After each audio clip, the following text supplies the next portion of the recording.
डालो, जब हर दिन कम से कम फिजिक्स के अंदर 30-40 पेजेस भरने चाहिए आप। जिस चीज में मेहनत करोगे ना, जैसे किसान भी मेहनत करता है ना अपने बीज बोने के बाद, तो ऐसे ही आपको भी अपने लेवल पर मेहनत करनी है। मेहनत करने के लिए करना क्या है, सबसे पहले फिजिक्स में 30-40 पेजेस भरने। 30-40 पेजेस में डेली कम से कम 10 पेज के तो डेरिवेशन करो, दोबारा से डेरिवेशन कीजिए। और सेकेंडली फिर न्यूमेरिकल्स कीजिए, ऑब्जेक्टिव्स कीजिए साथ साथ। तो जितने ज्यादा न्यूमेरिकल करोगे उतने ज्यादा बढ़िया काम तरीके से हो जाएगा। और सेकेंडली मैं ये बात बोलूंगा कि जितने न्यूमेरिकल करोगे उतनी थ्योरी मजबूत हो जाएगी, मालूम है, उतनी थ्योरी मजबूत हो जाएगी आप। अब ये देखो बच्चों, एक टॉपिक है motion of the body floating in a liquid. Motion of the body floating in a liquid.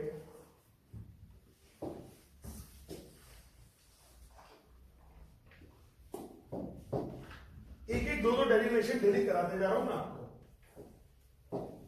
ये देखिए कि आप लोगों ने एक डिब्बा ले लिया जिसकी हाइट है total L, area of cross section मान लेता हूं A, डेंसिटी है इसकी रो, इस बॉडी की डेंसिटी है रो, तो लिक्विड की डेंसिटी इसका मतलब शायद सिग्मा माननी पड़ेगी। हम लोग हमेशा उल्टा करते थे, हम लोग हमेशा रो मानते थे इसका डेंसिटी, सिग्मा मानते थे इसका डेंसिटी। कुछ भी मान लो, उससे कोई फर्क नहीं पड़ता, कॉन्सेप्ट तो सेम है। तो हमने इसका डेंसिटी, लिक्विड का डेंसिटी सिग्मा मान लिया, इसका डेंसिटी कितना ले लिया रो। अब मैंने क्या किया, इसको नीचे दबा दिया, तो जब तक मैं दबा के रखूंगा तब तक ये नीचे रहेगा। बट जैसे ही मैंने दबाना छोड़ा तो तुरंत ये ऊपर आ गया। और ये जैसे मैंने दबा के अगर ऐसे छोड़ दिया तो ये धीरे धीरे धीरे करके ऐसे करके ऑसिलेट करेगा। तो मुझे मालूम है ये है मीन पोजीशन और ये है डब्बा जो भी बॉडी है, और ये अगर मीन पोजीशन के around two and fro motion हो रहा है, तो मैंने बोला यार ये तो पीरियोडिक के साथ साथ ऑसिलेटरी भी है। अब ये चेक कर लेते हैं कि is it simple harmonic motion और नॉट, क्या ये सिंपल हार्मोनिक मोशन है कि नहीं है, बस ये चेक कर लेते हैं। तो चलो फिर हम लोग थोड़ा सा और काम करते हैं।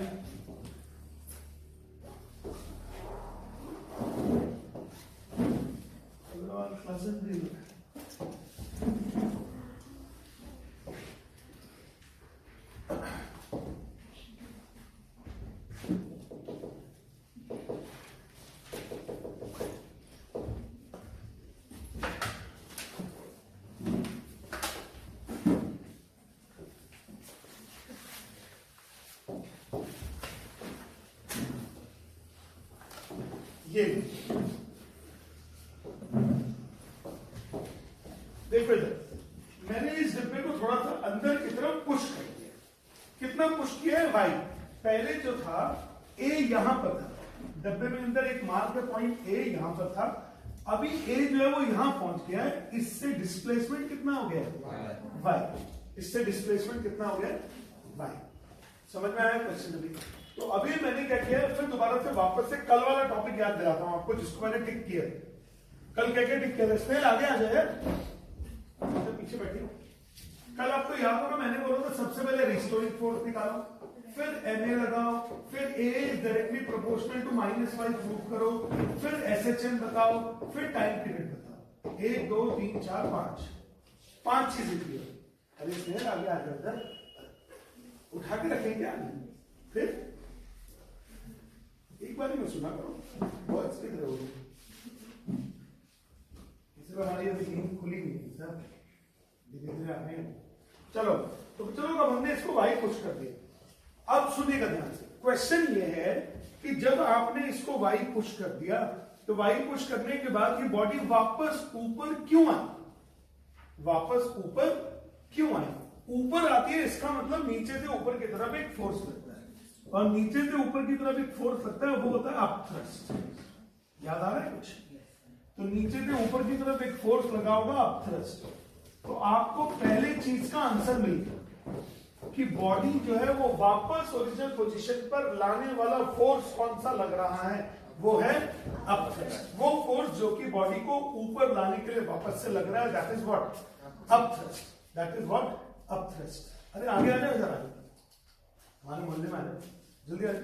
भूमि तुम भी आगे आ जाओ।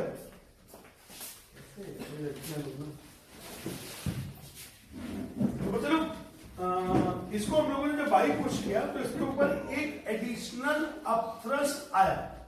एक एडिशनल अपथ्रस्ट, अब सुनना ध्यान से, अपथ्रस्ट की वैल्यू होती है V rho g. Do you remember this?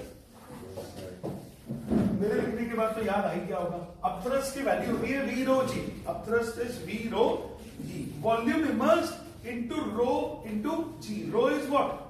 Density of the liquid. तो यहां पे मुझे लिखना चाहिए इसको वी सिग्मा जी, क्योंकि सिग्मा और रो उल्टे माने हुए ना। सिग्मा और रो उल्टे माने हुए, तो मैंने लिख दिया अब थ्रस्ट का फॉर्मूला वी सिग्मा जी। अब क्वेश्चन ये है कि वी कितना होगा?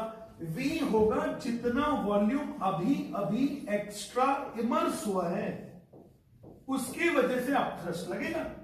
भाई यहां पे इतना वॉल्यूम तो पहले ही इमर्स था, ये येलो वाला वॉल्यूम तो पहले से ही इमर्स था, इसकी वजह से ये फ्लोट कर रहा था। इसकी वजह से क्या कर रहा था? ये फ्लोट कर रहा था। बट ये जो येलो वाला है ये तो पहले भी था इमर्स, अभी भी है, बट ये जो रेड वाला अभी भी एक्स्ट्रा इमर्स हुआ है, इसकी वजह से ये क्या लगा है? Extra upthrust. अच्छा चलो, तो ये तो हो गया वीरो जी, और ये ही अपथ्रस्ट, ये ही अपथ्रस्ट रीस्टोरिंग फोर्स भी बनेगा।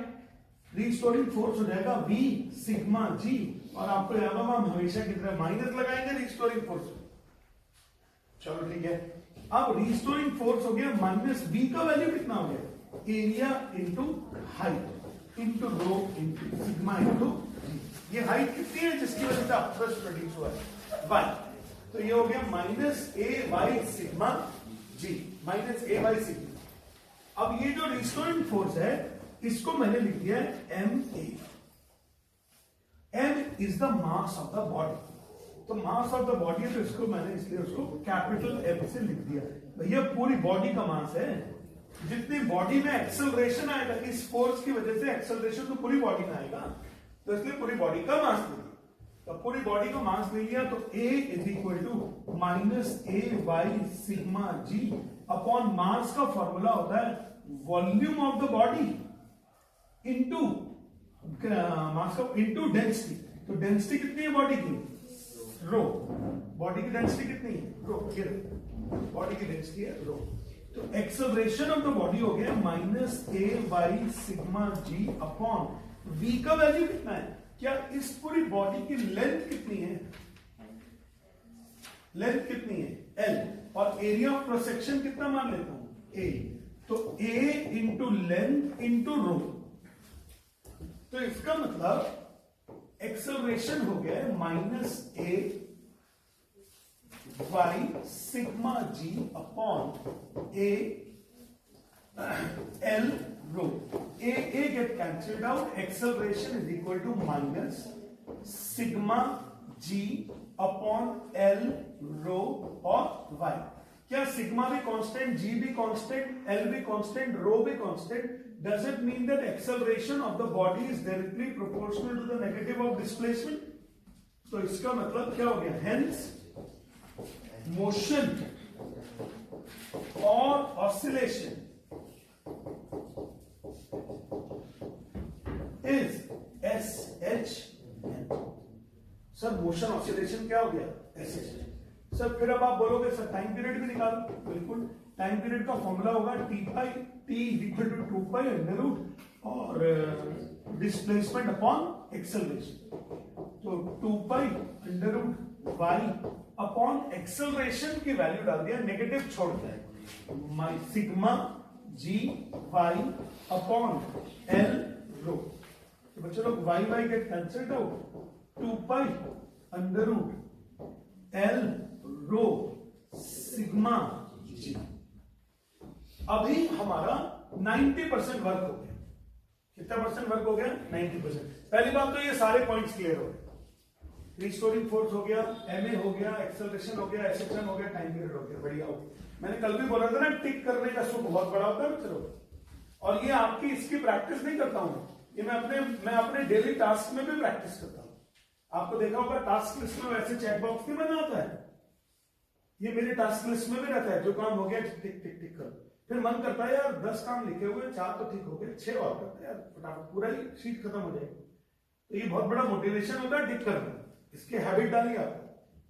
एनी हाउ, तो अभी मैंने बोला 90% वर्क हो गया। 90% वर्क में क्या रह क्या गया?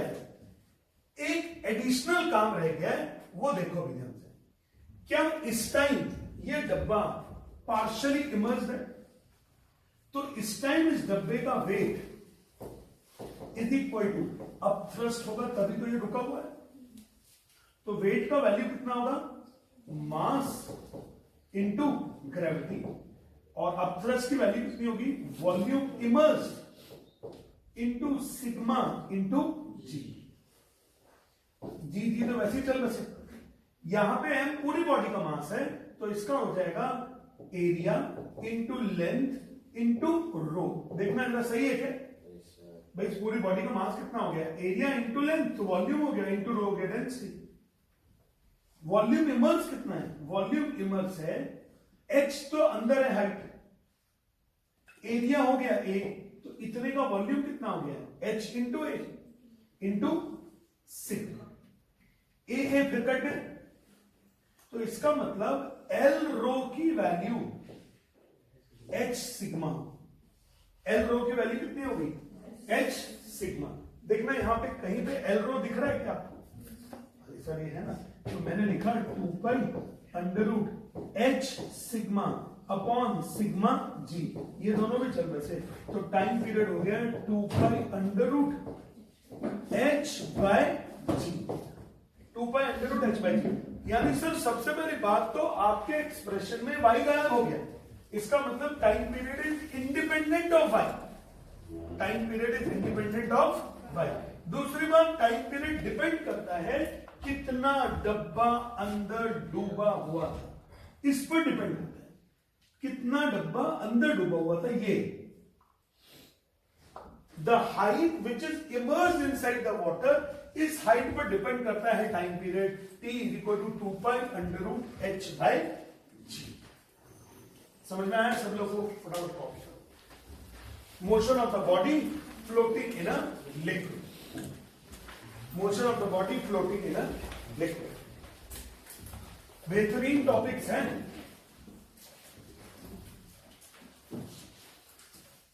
सारे स्टैंडर्ड टॉपिक्स हैं एकदम, लॉलीपॉप टॉपिक्स नहीं है।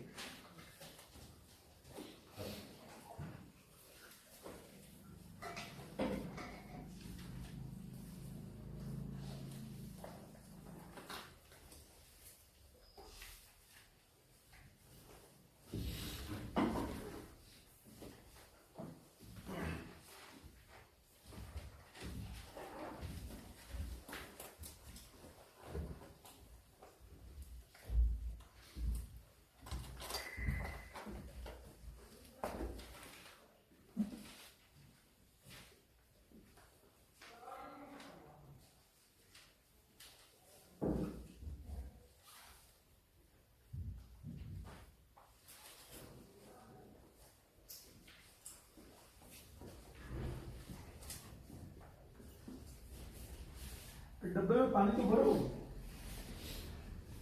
नहीं,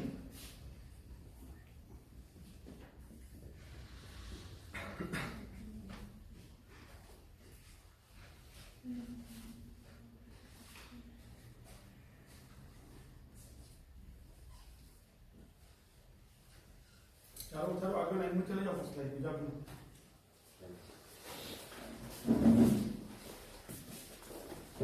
आगे जाओ, आगे आगे आगे।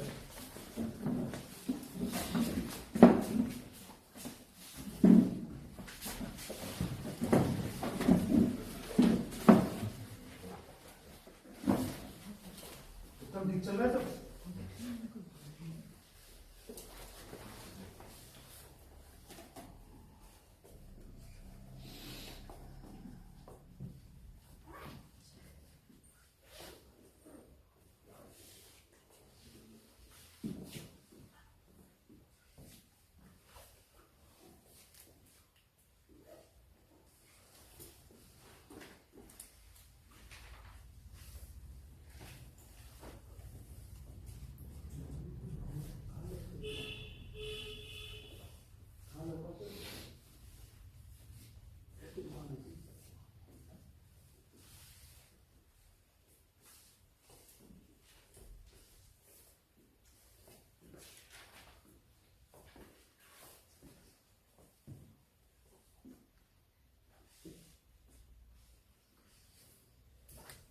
थोड़ा जल्दी करो प्लीज।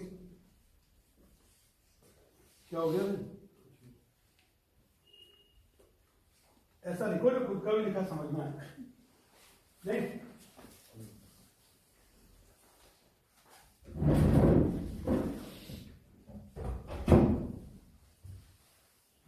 ठीक है। कल कहाँ थे शाम को? सर गए थे लेकिन बाहर गए थे। बाहर चले गए थे शाम को? नहीं सुबह के अंदर तो सुबह से बाहर चले जाते हैं।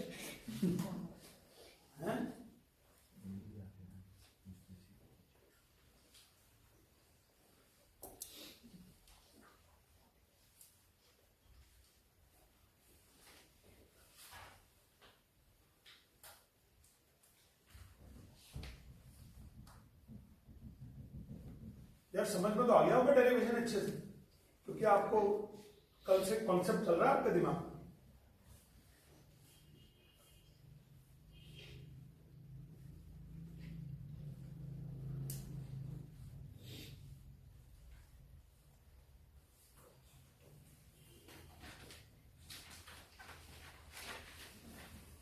तुम लोग जा रहे हो यहाँ से कब?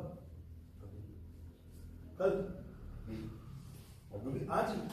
अरे कहाँ चले जाओ? तो पास में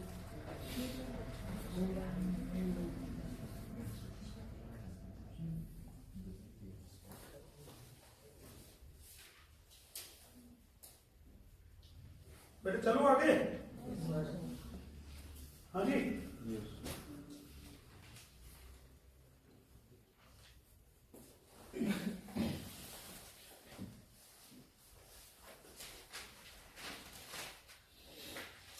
ना मिस तिवारी ना।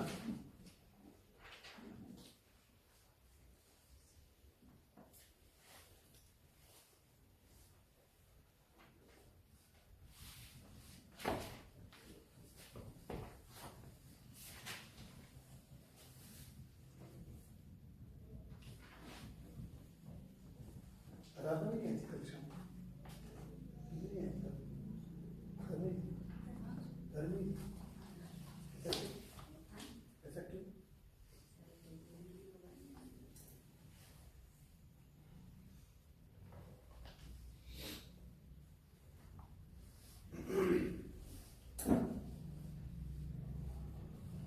तीन डेरिवेशन हो गया आप लोग के पास में। तीन कौन कौन से हो गए? एक हो गया सिंपल पेट्रोलियम का, एक हो गया है motion of the liquid in the U tube का, और एक हो गया है motion of the floating body in liquid. हमने इस वाले डायग्राम में, इस वाले कॉन्सेप्ट में लिक्विड लिया है और लिक्विड की डेंसिटी ली है सिग्मा। कई बुक्स में ये उल्टी भी मिलेगी।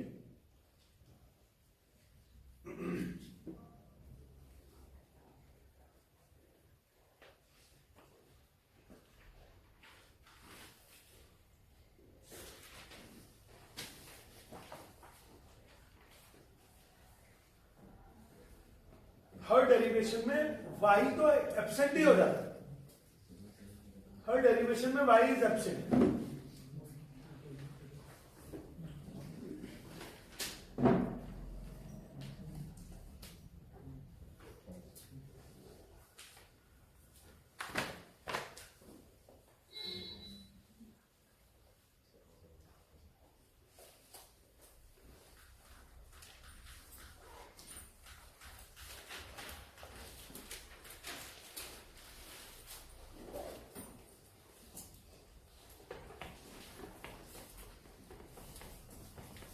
हो गया?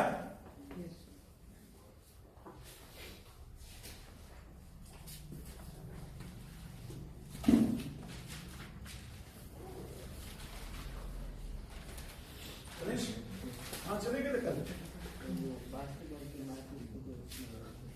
कहाँ? विदेश में आया था नहीं है?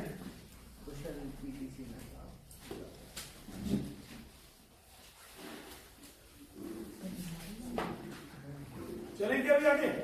ठाकुर साहब क्या कह रहे हो? पीछे मुड़ के क्या देख रहे हो? आजू बाजू में व्यू क्लियर नहीं हो रहा होगा इधर से, हैं?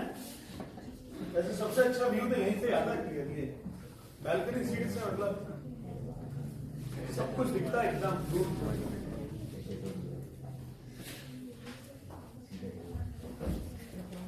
चलो चलो चलो, तो T is equal to 2 pi under root h by g। जब ये बुक्स का हम लोग देखना अपने आप है ना, ये नेक और चैम्बर में ये सब नहीं चाहिए इसको।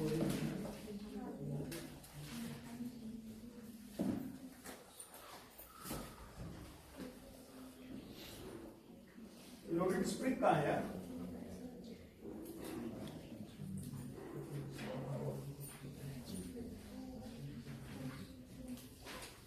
चलो लिखो अपनी कॉपी में, motion of the body dropped in the tunnel along the diameter of the अर्थ।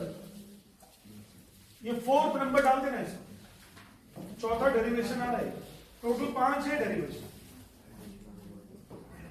आपके स्कूल में जितने भी कराए गए। Motion of the body dropped in the tunnel along the diameter of the अर्थ, यानी हम लोगों ने एक सुरंग खोद दी, कहां पे? डायमीटर ऑफ द अर्थ।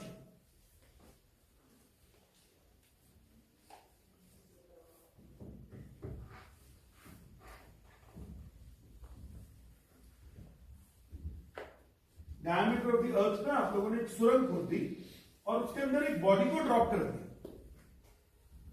ये प्रैक्टिकली तो इम्पॉसिबल है, बट फिर भी प्रैक्टिकली इसलिए इम्पॉसिबल है, आज तक सबसे गहरा जो बोर कर पाया मार्स पर वो है 33 किलोमीटर। कितने किलोमीटर का? 33 किलोमीटर का। और लगभग 35 किलोमीटर से ऊपर की तो क्रस्ट है। 35 किलोमीटर से ऊपर की तो क्या है? क्रस्ट। तो आज तक हम लोग पूरा क्रस्ट में भी नहीं जा पाए। और अर्थ का डायमीटर है, अर्थ का रेडियस है 6400 kilometre. 6400 kilometre is the diameter of the earth, radius of the अर्थ। तो यार 6400 और कहां 33, बहुत बहुत छोटा कॉन्सेप्ट है। 5% अर्थ में भी हम लोगों ने आज तक कभी अभी वो नहीं किया है, बोर नहीं किया। ये लीजिए, बट ये फिर भी बोला जा रहा है कि भाई अगर कर लें तो, अगर करने वाले काम तुम लोग करते नहीं, वो करते जो नहीं कर सकते, क्या करोगे? इसमें गड्ढा खोद।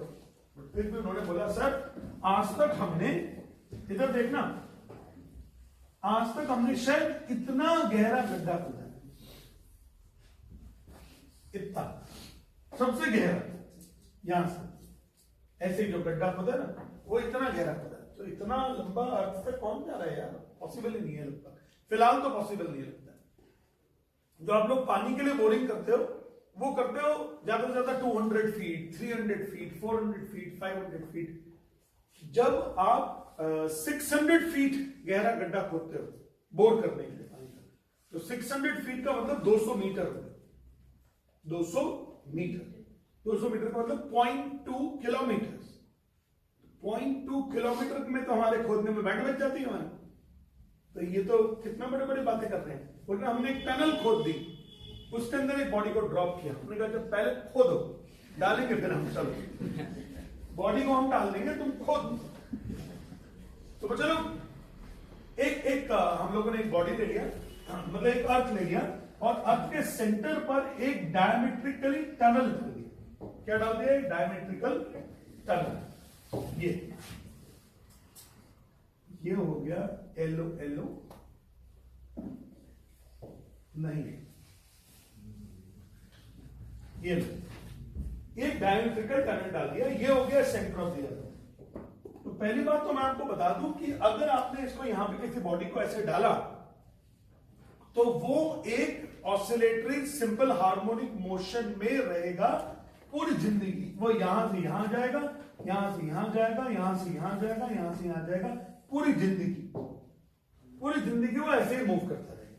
मतलब उसको बोलते हैं SHM, क्योंकि वो उसके एनर्जी की लॉस नहीं होगी। ऐसा माना जाता है कि अगर एक पेंडुलम लिया आपने और एक पेंडुलम को आपने ऑसिलेट करा दिया तो वो लाइफ लॉन्ग ऑसिलेट करता रहेगा, प्रोवाइडेड अगर एयर ना हो और जहां पॉइंट ऑफ सस्पेंशन है वहां पे कोई भी फ्रिक्शन ना हो, तो वो लाइफ लॉन्ग मूवमेंट करता रहे, ऐसा माना जाता है ना। आइडियल कंडीशन में पेंडुलम इनफाइनाइट टाइम तक ऑसिलेट कर सकता है। अब इसमें क्वेश्चन अराइज हो गया कि सर इसमें आपने बॉडी को ड्रॉप किया, मान लेता हूं ये है रेडियस ऑफ द अर्थ और यहां से डी डेप्थ पर एक बॉडी है पी। कौन सी बॉडी है? डी डेप्थ पर एक बॉडी है पी, डी डेप्थ पर। तो चलो ये डिस्टेंस कितना हो गया? R minus R S. क्या यहां पे एक्सेलरेशन ड्यू टू ग्रेविटी होगी कि नहीं होगी? और यहां पे एक्सेलरेशन ज्यादा ढूंढने की जरूरत ही नहीं है, acceleration itself is the acceleration due to gravity. Acceleration यहां पे ज्यादा ढूंढने की जरूरत नहीं है इस वाले मोशन में। भाई इस वाले पेन का गिरना क्यों है नीचे? क्योंकि ये एक्सेलरेशन ड्यू टू ग्रेविटी से गिर रहा है, इसमें क्या ढूंढना है? एक्सेलरेशन। हर बार हमने ढूंढा पेंडुलम में कौन होगा restoring force, mg sin theta. डब्बे में कौन होगा? अपथ्रस्ट। फिर मोशन ऑफ द लिक्विड में क्या होगा? Access wait. तो हमने हर बार रिस्टोरिंग फोर्स ढूंढा, बट इस बार रिस्टोरिंग फोर्स ढूंढने की जरूरत नहीं। इस बार आपको रिस्टोरिंग फोर्स ढूंढने की जरूरत नहीं है। सीधा सीधा ये देखिए,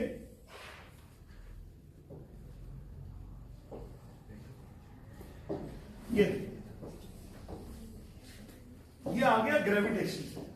इसके अंदर सारे काफी पुराने चैप्टर्स लग रहे हैं, अपथ्रस्ट भी लग गया है और ग्रेविटेशन भी लग रहा है। G dash is equal to minus g into 1 minus d by r. ये एक्सप्रेशन कहां से है? वो ग्रेविटेशन। तो minus g into r minus d upon are.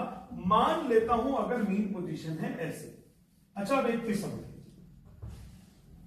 अभी तक क्या हुआ, हमने जितने भी मोशन लिए हमेशा बॉडी रेस्ट में आती थी मीन पोजीशन पर, मतलब रखी रहती थी।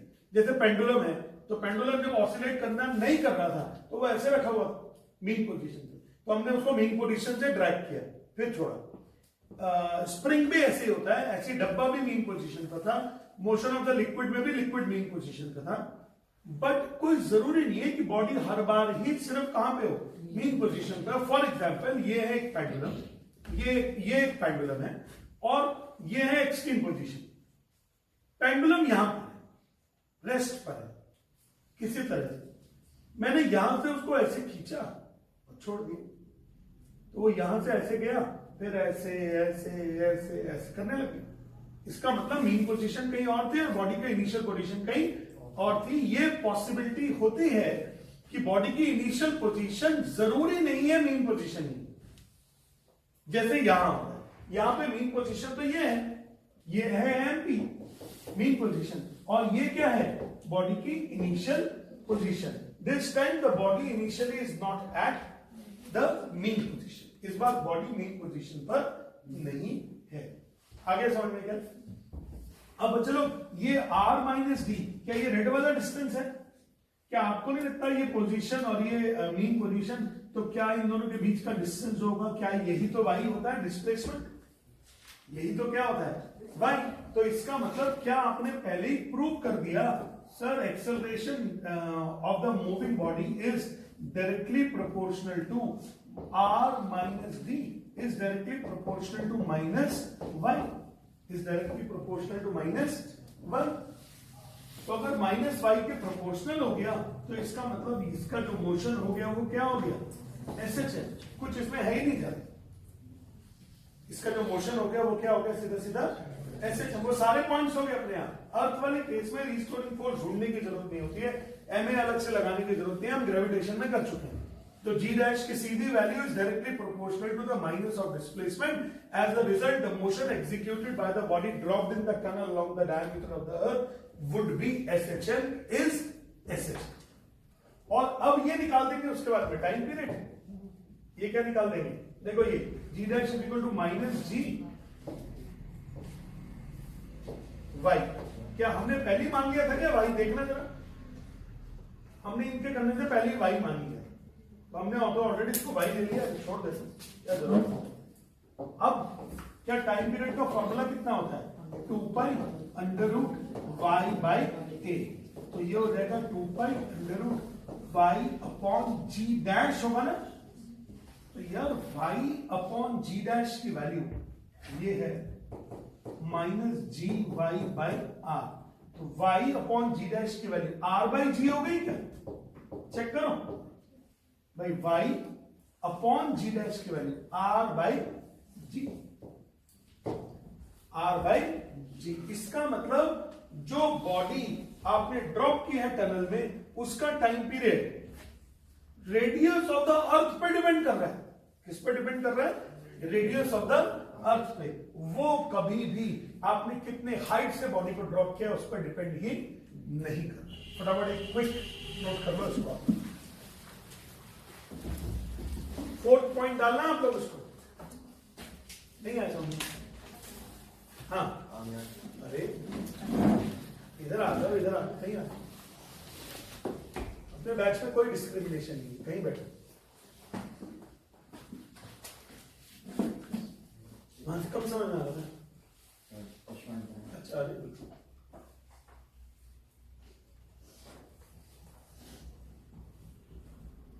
बोल क्या डाल?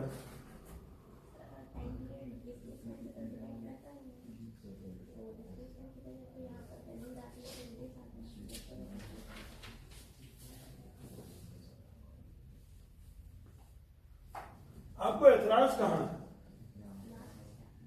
आपने बोला ना कि रेडियस पे डिपेंड। हाँ, तो रेडियस ऑफ द अर्थ तो पूरा अर्थ का कांस्टेंट है, तो डिस्प्लेसमेंट पे तो डिपेंड नहीं कर रहा, एम्पलीट्यूड पे डिपेंड कर रहा है एक तरह से।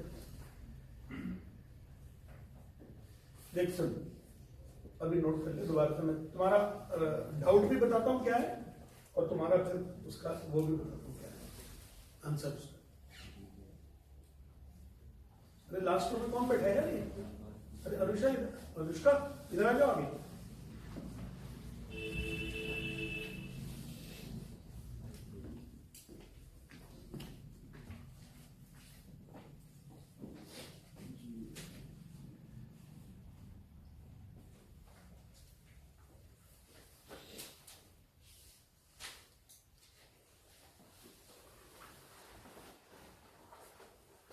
ठीक हो?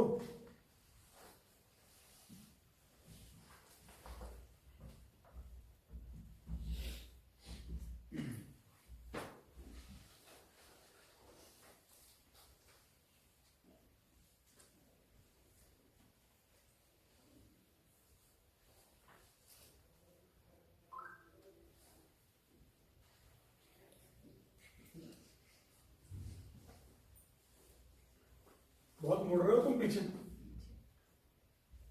समझ गए? तेरी पतली कमरिया लचक जाएगी फिर ऐसे, समझ गए? नहीं लचकेगी तो मैं लचका दूंगा फिर। जितनी बार तुम पीछे मुड़ रहे हो ना, उतना डिलीट बटन दब रहा है तुम्हारे दिमाग में, तुम्हें मालूम नहीं है। दो डेमो अभी, तो कॉन्सेंट्रेट कर यार इस पर।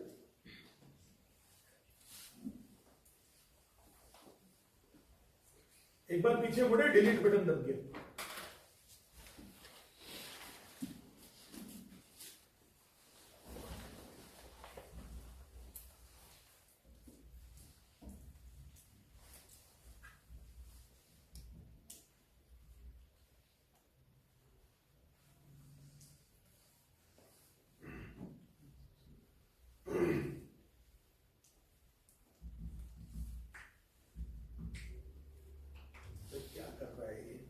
कॉन्वेंट स्कूल के छात्र हैं, ये क्या कर रहा है? बता नहीं कितने दीदा बैठ जस्ट चले, बताया नहीं, जब बताया तो होगा तब अपन कहाँ समझ। और हमें कोई बदल सकता है क्या? हमें वो भी अगर ये तो चलो हो गया कॉपी। अच्छा अब सुनो सब लोग के दिमाग में एक क्वेश्चन चलता है कि सर ये बता दो आप तो फाइनली, क्या टाइम पीरियड डिस्प्लेसमेंट पे डिपेंड करता है कि नहीं? अब मैं बोलूंगा नहीं करता है। सर नहीं करता है तो फिर आप लिखते क्यों पहले फॉर्मूले में t = 2π/√y/a? आप तो लिखते हो हर बार कि time period is equal to 2π/t = 2π/√y/a। आप तो लिखते हो हर बार। एक्चुअली क्या होता है, ये फॉर्मूले में लगता है कि जैसे y पर डिपेंड कर रहा है, बट y पर डिपेंड नहीं करता, क्योंकि y अपॉन a क्या हो जाता है, कांस्टेंट। y अपॉन a क्या हो जाता है, कांस्टेंट। y पर डिपेंड तो करता है, लेकिन क्योंकि y अपॉन a कांस्टेंट हो जाता है, इसकी वजह से वो y पे डिपेंड नहीं करता है। फॉर्मूले में दिखता है बट ऐसा होता नहीं। क्या बोला मैंने, फॉर्मूले में आता है t is equal to 2 pi under root y by a, लेकिन y जो है वो विजिबल तो है और a कांस्टेंट नहीं है। y तो वेरिएबल है, a भी वेरिएबल, तो इन दोनों वेरिएबल्स का जो रेशियो है वो क्या है, कांस्टेंट। जैसे फॉर एग्जांपल क्या एक फॉर्मूला है, density is equal to mass by volume. तो कोई बच्चा बोलने लग गया कि सर इसका मतलब अगर हम 2 किलो आलू लाएंगे तो, या 2 किलो अगर हम गोल्ड लाएंगे, 2 किलो गोल्ड लाएंगे तो उसका मास ज्यादा हो गया। 5 किलो अगर गोल्ड लेकर आएंगे तो मास और ज्यादा हो गया। 10 किलो गोल्ड लेकर आएंगे तो उसका मास और ज्यादा हो गया। तो sir density is directly proportional to mass लिखा है आपने, इसका मतलब मास बढ़ने के बाद डेंसिटी बढ़नी चाहिए। सबसे पहली बात तो मैंने ये नहीं लिखा है density is directly proportional to mass. आपके एक मोनोटोनस मशीन टाइप माइंड ने सोच लिया है कि density is directly proportional to mass. Directly proportional का साइन तब लगाते हैं जब दूसरी चीजें कांस्टेंट होती है। तो अब यहां पे क्या हो रहा है, मास बढ़ रहा है तो वॉल्यूम भी बढ़ गया, मास बढ़ा तो वॉल्यूम भी बढ़ गया। तो मैं बोल रहा हूं भैया वो फॉर्मूले में दिख रहा है, अदरवाइज तो मास बाय वॉल्यूम क्या हो जाता है, कांस्टेंट। मास बाय वॉल्यूम क्या हो जाता है, कांस्टेंट। मास डबल हो गया तो वॉल्यूम भी डबल हो रहा है भाई उसका, इस वजह से इन दोनों का रेशियो क्या है, कांस्टेंट है। तो इसलिए density is not proportional to mass. दिखता है ऐसा दिखता है। हो गया बच्चे लोग क्या अभी? तो ये हो गया कॉन्सेप्ट ऑफ अर्थ। अब बचा है एक छोटा सा काम, वो भी कर ही देता हूं। आप क्या खत्म करो।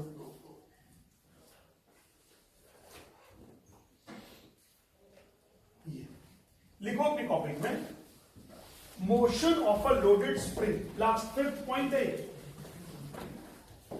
5 केसेस कराए टोटल मैंने जनवरी में।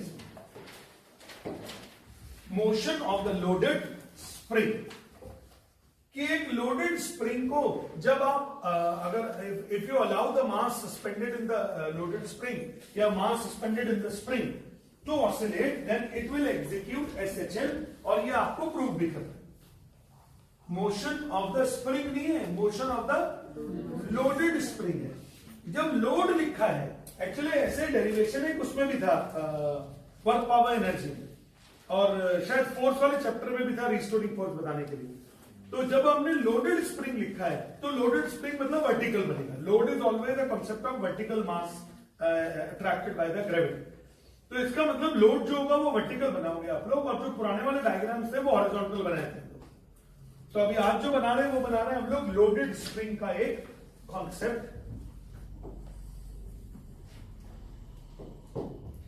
बुक का एक चित्र ले लिया गया है और इसको समझना है।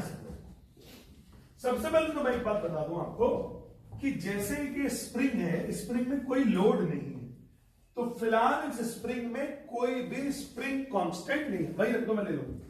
नीलेश कहां चला गया? ओके। तो फिलहाल इस स्प्रिंग में कोई भी रिस्टोरिंग फोर्स नहीं है। फॉर एग्जांपल जैसे मेरा हाथ है, तो मेरे हाथ में क्या रिस्टोरिंग फोर्स है? कोई नहीं है। बट जब इस लड़के ने पकड़ के खींचा मेरा हाथ, तो जब इसने मेरा हाथ खींचा तो हाथों में क्या आ रहा है?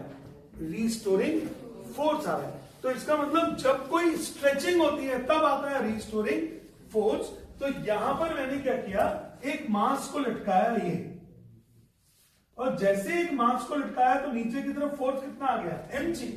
बट यहां पे ये एक्सटेंड हो गया लेंथ L। यहां पे क्या हो गया, लेंथ क्या हो गया, एक्सटेंड हो गया। अब मैंने बोला और हो जाए एक्सटेंड यार, बोला नहीं सर बस इतना ही हो। हमने कहा यार ये क्या बात है, यहीं पे क्यों रुक गया है? क्योंकि स्प्रिंग के अंदर अपोजिट डायरेक्शन में एक क्या आ चुका है, रिस्टोरिंग फोर्स। मैं इसको F नहीं, मैं तो रीस्टोरिंग फोर्स। अपोजिट डायरेक्शन में क्या आ चुका है? Restoring force. तो इसका मतलब ये हो गया फर्स्ट पोजीशन, सेकंड डायग्राम और ये थर्ड डायग्राम। तो मैं देख रहा हूं सेकंड डायग्राम में, फर्स्ट डायग्राम में कुछ कॉन्सेप्ट नहीं। सेकंड डायग्राम में mg is equal to KL है कि नहीं? mg इज इक्वल टू कितना है? KL। mg is equal to KL। अब ये और बता दीजिए कि क्या इस टाइम ये स्प्रिंग ऑसिलेट कर रहा है कि रुका है? रुका है। हमने क्या किया? एक मास लटका दिया और छोड़ दिया, ये धीरे धीरे धीरे धीरे एक्सटेंड हो गया और फिर बस रुक गया। कोई प्रॉब्लम? अब ये स्टेशनरी है second condition. mg is equal to KL। mg is equal to KL। ठीक है, चलो mg is equal to KL। अब हम लोगों ने क्या किया? इस मास को पकड़ा, नीचे खींचा और छोड़ दिया। तो मैंने यहां से इसका डिस्प्लेसमेंट कितना लिया है? y। नजर आ रहा है कि ये डिस्प्लेसमेंट कितना है? ये डिस्प्लेसमेंट y। मैंने इसको y खींचा यार, ये वापस जाने लग गया। मैंने इसको जब खींचा तो ये क्या करने लग गया? वापस जाने लग गया। अब भाई हमको गुस्सा आने का, तुम वापस क्यों करिए बताओ? बोलने लगे सर, जब आपने थर्ड डायग्राम में मुझे खींचा ना, तो मेरे पास एक एडिशनल रिस्टोरिंग फोर्स आया। एडिशनल रिस्टोरिंग फोर्स, उसकी वैल्यू होगी -KY। एडिशनल रिस्टोरिंग फोर्स ये इस डिस्प्लेसमेंट की वजह से, तो ये रुका हुआ था यहां। बट जब हमने इतना और खींचा तो इस डिस्प्लेसमेंट की वजह से जो एडिशनल रिस्टोरिंग फोर्स आया वो इसको वापस लेके गया। मैंने कहा यार ये कितना हो गया? बोलने लगे एडिशनल रिस्टोरिंग फोर्स है सर -KY। हमने कहा अच्छा। तो बोलने लगे sir M into A is equal to -KY। नहीं समझ में आए? अब A का वैल्यू कितना हो गया? -K/M into Y। हो यार, तो क्या ये तो सिंपल ही हो गया बिल्कुल। अब मैंने बोला, मैंने कहा क्योंकि acceleration is directly proportional to -y, इसका मतलब इसको ध्यान से देखो, ये ऊपर तो जाएगा लेकिन ये वापस भी आएगा। It will start oscillating. आपने इसको नीचे पकड़ के खींच दिया, छोड़ दिया, तो इट विल स्टार्ट ऑसिलेटिंग। ये ऑसिलेट ही कर रहा है, ये बता रहे हैं। ये बोल रहा है, क्या लिखूंगा मैं यहां पे? हेंस नहीं बोलोगे, hence SH. Hence the motion of the loaded spring is SH। अच्छा ठीक है, अब सारे पॉइंट हो गए क्लियर? वही पुराने वाले। अब आपको एक और नया चीज निकालने की आदत है। क्या निकालते हो आप हमेशा? Time period is equal to 2π√y/a। अब आपको इंतजार होगी कि अब सर y/a को गायब करके कोई कांस्टेंट चीज बना दे। तो सर क्या बना देंगे? a की वैल्यू ऑलरेडी आपके पास है। a की वैल्यू बता दो कितनी है आपके पास? a की वैल्यू आपके पास KY/, माइनस ना बोलो। अरे वो तो अरे किसको बोल रहे हो? मुझे नहीं, आपसे कहा। मुझे बोल रहे हो आप? अरे अरे ऐसा मत बोलो यार। y अभी थोड़ा बहुत बचाए चले बचल। KY/M। y कट गया, 2π√M/K। अब क्या इसका एक और भी कोई चेंज हो सकता है? और चेक कर लेता हूं जरा यहां पे। यहां देखो, क्या MA is equal to KY था? अच्छा नहीं रहा, ये MG is equal to KL था। तो क्या इससे K/M की वैल्यू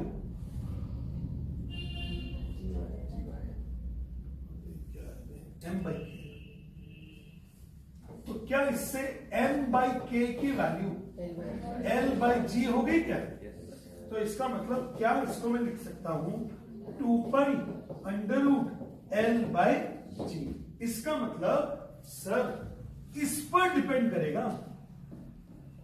जब आपने कोई मास लटकाया था, ऑसिलेशन नहीं हो रहा था, ये स्टेशनरी पोजीशन में था, इक्विलिब्रियम में था, डाउनवर्ड फोर्स अपवर्ड फोर्स के बराबर था, रेस्ट पे था, उस टाइम में जितना डिस्प्लेसमेंट हो चुका था, जितना एक्सटेंशन हो चुका था, उस पर डिपेंड करता है टाइम पीरियड। उस पर डिपेंड करता है टाइम पीरियड। कितनी चीजें हो गई अभी। ये 5वां डेरिवेशन था आपका, और बहुत बेहतरीन कॉन्सेप्ट्स हैं ये वाले। कॉपी करो फटाफट, डायग्राम अच्छे से बनाना। ये टॉपिक आपको कॉन्फिडेंस देगा बहुत।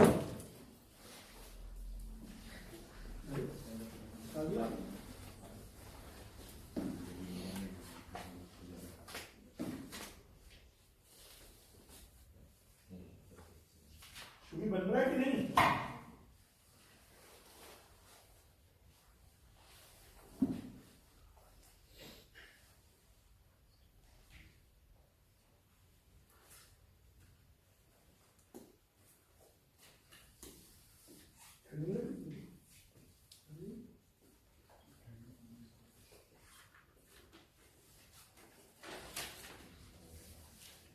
फटाफट करो जल्दी से चलो।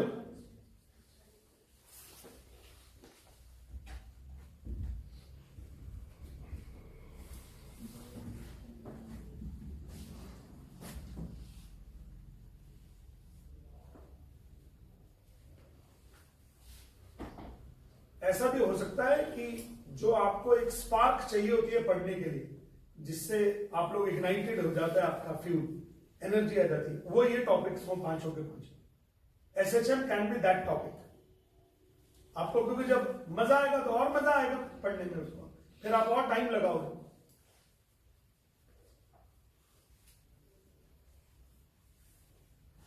बट सबसे पहले आपको बाकी सब जगह से टाइम बचा के इसमें डालना पड़ेगा।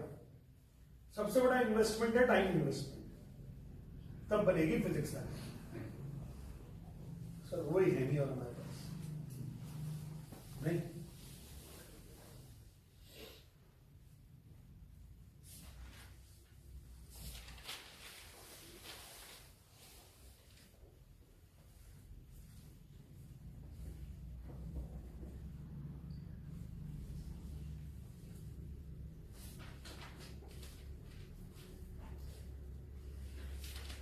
इंजल आया कुछ समझ में? बहुत दिन से रेगुलर से आ रही हो एकदम।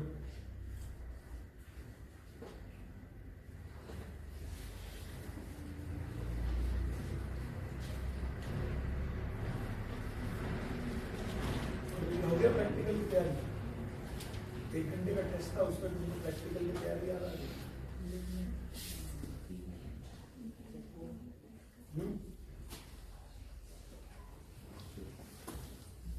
हो गया प्रैक्टिकल की बचा है?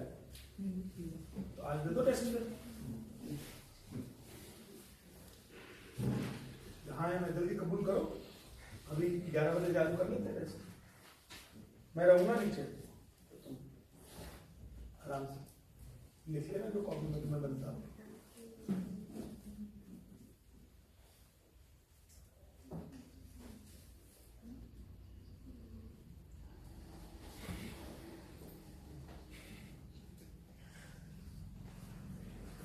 इसके आगे नेक्स्ट पेज पे जो लिखा होगा मैंने टाइम पीरियड को लेके अपने आप कर लो फटाफट उसको। कर लिया संजय? समझ में आया होगा? अच्छा लग रहा होगा आगे बैठ के? आगे बैठ के समझ में आता है बेटा? जिंदगी में नियम बना लो। अगर किसी भी हॉल में आप गए हो ना और आगे की सीट्स खाली हैं, तो समझ लो कि वो आप ही के लिए है, दूसरों के लिए नहीं है। आप लोगों को बड़ा संकोच होता है आगे बढ़ने में, आगे आगे बैठने में, आगे बढ़ने में। ये वो सीट तुम ही लोगों के लिए है, वो और किसी के लिए नहीं है। सबसे जाओ आगे, भले ही कोई उठा दे बाद में। भैया ये रिजर्व सीट, पहले तो बैठ ही जाओ। कॉन्फिडेंस तो आ गया बैठने का, उसमें क्या है?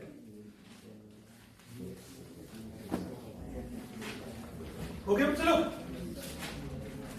चलता हूं फिर।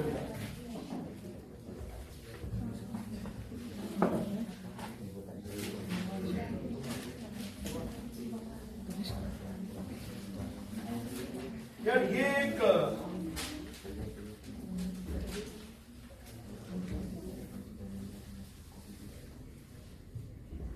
ये एक पैराग्राफ पढ़ लो। बुक कह रही है सर हमें भी कुछ पढ़ा दो, बच्चे हमारा भी देख लें कुछ। इसमें जरा पढ़ लीजिए, जो काम की चीजें नोट कर लीजिएगा। आप जानते हो सब चीज, इन्होंने रीस्टोरिंग फोर्स के बारे में कुछ आपको बताने की कोशिश करी, तो देख लो जरा एक बार।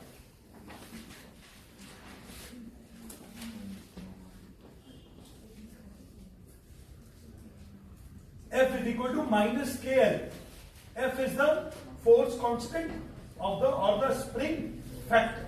F नहीं होगा यार, K होगा यार। K is called the force constant or the spring factor. F लिखा है, K लिखा है? K is the force constant or spring factor. Spring पे डिपेंड करता है, अलग अलग स्प्रिंग में क्या डिफरेंट होता है, क्या होगा डिफरेंट? K। अब उन्होंने बोला है कि minus sign indicate that while the extension of the spring takes place downwards the restoring force will be in the opposite direction to that of the extension. ये तो आपको मालूम है ना कि वो रिस्टोरिंग फोर्स का मतलब ही क्या है, वो रिस्टोर करने की कोशिश कर रहा है, वो जो आपने एक्सटेंशन प्रोड्यूस करी है उसके अगेंस्ट उसको वापस ले जाने के लिए आया है। तो F is equal to minus K, L का वैल्यू 1 डाल दिया तो K इक्वल टू कितना हो गया F। तो what is spring constant? It is the restoring force developed per unit extension. It is the restoring force developed per unit extension. Copy कर लो उसको प्लीज, काम का है फोर्स कांस्टेंट का डेफिनेशन।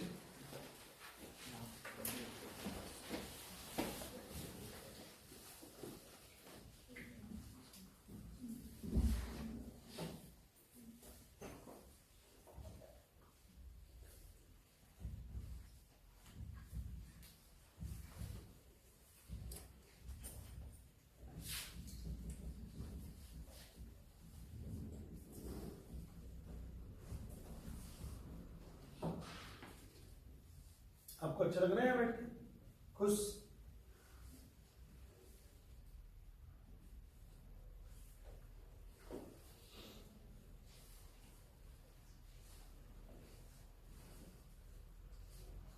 समझ बन रहा है कि नहीं?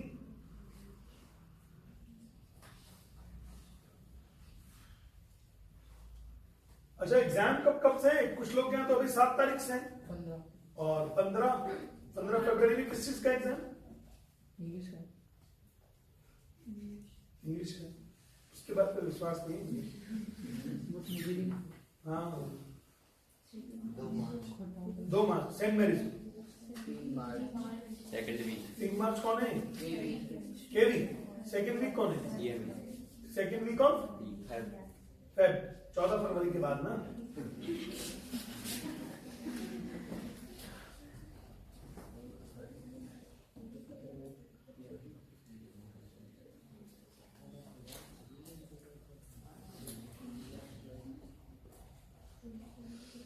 हो गया?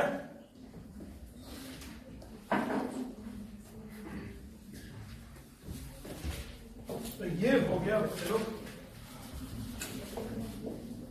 यार, ये इसके अंदर ना ऑक्सीडेशन के अंदर काफी बड़ा काम हो गया।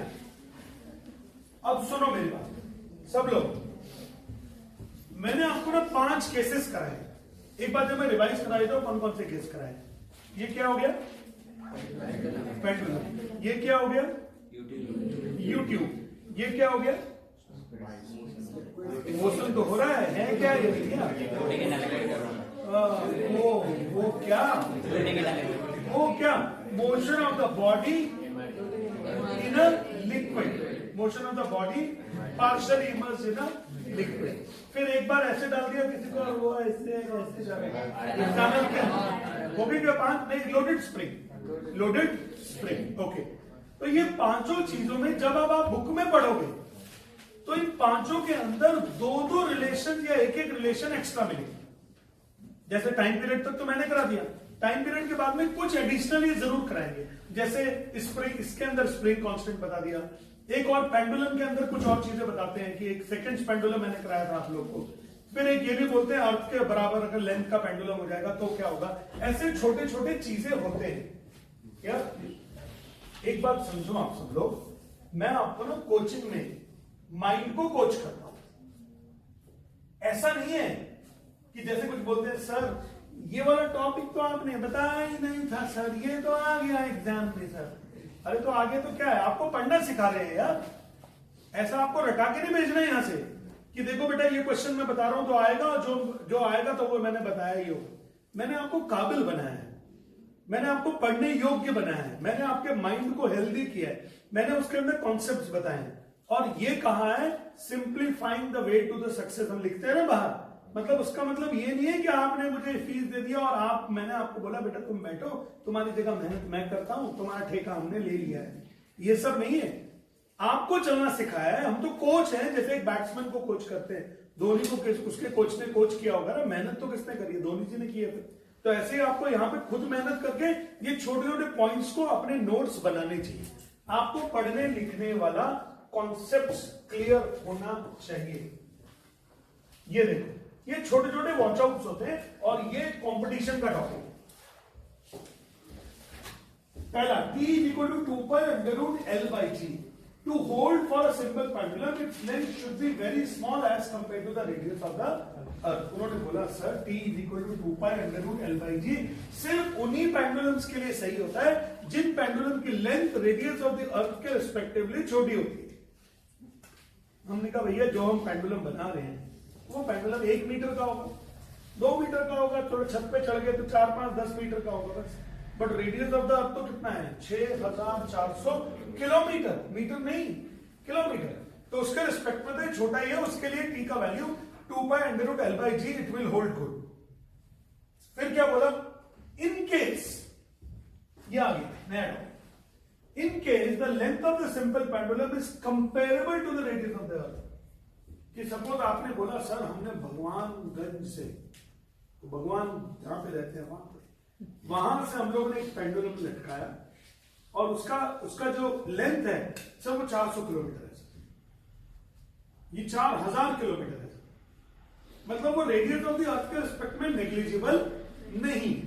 तो अगर वो रेडियस ऑफ द अर्थ के रिस्पेक्ट में नेग्लिजिबल नहीं है तो उसका एक नया फॉर्मूला है, T is equal to 2 pi under root R upon G into 1 plus R by L। ये कब लगेगा फॉर्मूला, ये वाला फॉर्मूला कब लग रहा है, ये तब लग रहा है when the length of the pendulum is comparable to the radius of the earth। चलो ठीक है, दो बातें हो गई।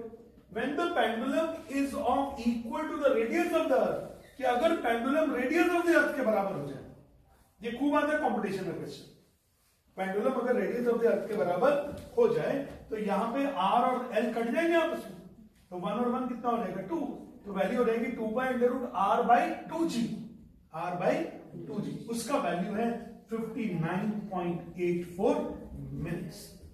यानी अगर कभी ऐसा हुआ कि आपने एक पेंडुलम ले लिया जो कि अर्थ रेडियस के बराबर है, पहली बात तो T is equal to 2 pi under root L by G, अब फॉर्मूला ना लगेगा। क्या लगेगा formula, T is equal to 2 pi under root R upon G into 1 plus R by L, ऐसे लगेगा R बाई L के L by R, R by R by. अब आपने बोला सर हमने इतना बड़ा पेंडुलम ले लिया जो रेडियस ऑफ द अर्थ के बराबर है, तो रेडियस ऑफ द अर्थ के बराबर होने से R और L कट जाएगा, 1 और 1 2 हो जाएगा, R अपॉन 2G आ जाएगा, वैल्यू कैलकुलेट करेंगे तो 59.84 मिनट्स उस पेंडुलम की लेंथ हो, नहीं उस पेंडुलम का टाइम पीरियड हो। अब किसी ने बोला सर अगर हम इनफाइनाइट लेंथ का ले लें तो, मतलब रेडियस ऑफ द अर्थ से 10, 20, 30 हजार गुना बड़ा, दूसरी गैलेक्सी में जाके पी के भैया आए थे, वहीं से लटका के लेकर आए पेंडुलम, तो उस कंडीशन में बोला भैया L का वैल्यू इंफिनिटी हो जाएगा, L का वैल्यू इंफिनिटी हो जाएगा तो ये R और L, मतलब L का वैल्यू इंफिनिटी होने पर ये वाला वैल्यू कितना हो जाएगा, 0 हो जाएगा, तो ये हो जाएगा R by G, R by G, और R बाई G होने का मतलब उसका वैल्यू हो जाएगा 84.63 मिनट्स। अब आपको लर्न करना पड़ेगा कि सर अगर पेंडुलम रेडियस ऑफ द अर्थ के बराबर हो तो क्या टाइम पीरियड होगा, और अगर पेंडुलम का लेंथ इनफाइनाइट हो जाए तो क्या लेंथ होगा। अच्छा, ये मैंने एक एग्जांपल दिया है, ऐसे ऐसे आपकी बुक्स में कई टॉपिक्स होते हैं छोटे छोटे छोटे छोटे जो आपको बुक्स के अंदर टाइम लगा के अपने नोट्स बनाने चाहिए। समझ गए सब लोग। जो सिलेक्शन होते हैं ना किसी भी इंस्टीट्यूशन में, वो बच्चों की मदद से होते हैं, टीचर की मदद से नहीं होते। हम लोग कभी नहीं बोलते आप मेरे पास पढ़ो तो मैं आपका सिलेक्शन करा दूंगा, मैंने तो कभी नहीं बोली ये बात, बट मैं आपको ये जरूर बोलूंगा कि अगर आप पढ़ना शुरू करोगे, कुछ मैं पढ़ाऊंगा कुछ आप पढ़ोगे, देखो सिलेक्शन भी होगा बढ़िया जगह पे और नॉलेज भी होगी, बट प्रैक्टिस तो करो उसके लिए।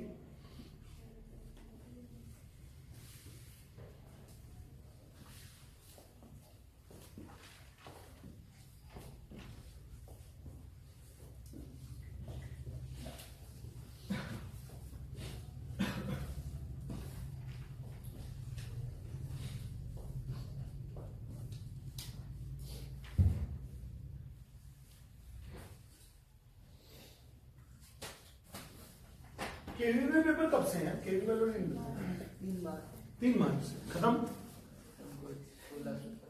अच्छा,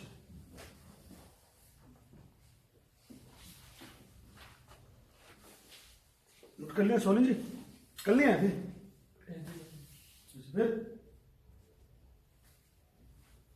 फिर क्या हुआ? बिजी हो गए फिर?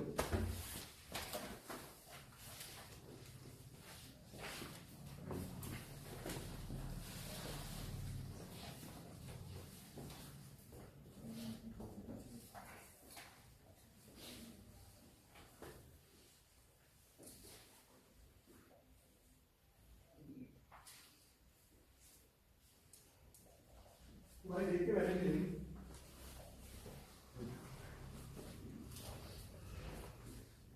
तुम्हारी बेटी है कि जेंट्स है?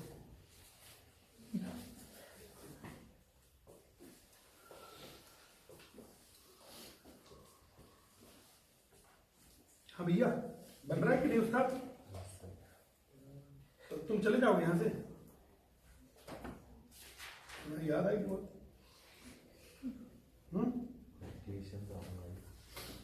पड़ोसी पड़ोसी होता है यार, सबसे बड़ा रिश्तेदार होता है पड़ोसी। मेरे घर में जब रात को म्यूजिक बजता है तो मैं बोलता हूँ रहने दो, तब नाचने लगेगा घर में। आती है आवाज? नहीं?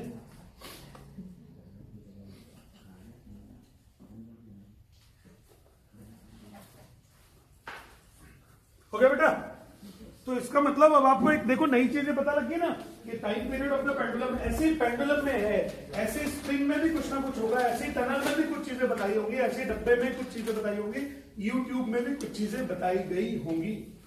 समझ गए सब लोग? चलो तो चलो, ये 5 चीजें खत्म होने के बाद में एसएचएम में एक बहुत बड़ा पार्ट खत्म हो गया। एसएचएम के अंदर एक काफी बड़ा पार्ट खत्म हो गया कि सर ये 5 डेरिवेशन होने के बाद में। अच्छा, एनर्जी का डेरिवेशन ऑलरेडी हमारा हो चुका है।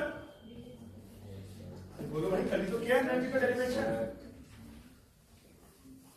ओके, हेडिंग डालो अपनी कॉपी में।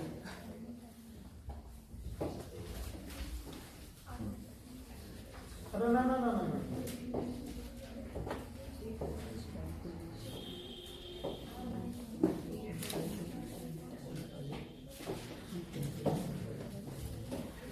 हेडिंग डालो। Forced oscillation, resonance and damped oscillation. Forced oscillation, resonance and damped oscillation. Theoretical है सब।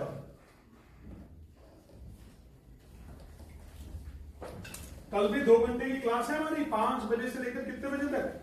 7 बजे तक।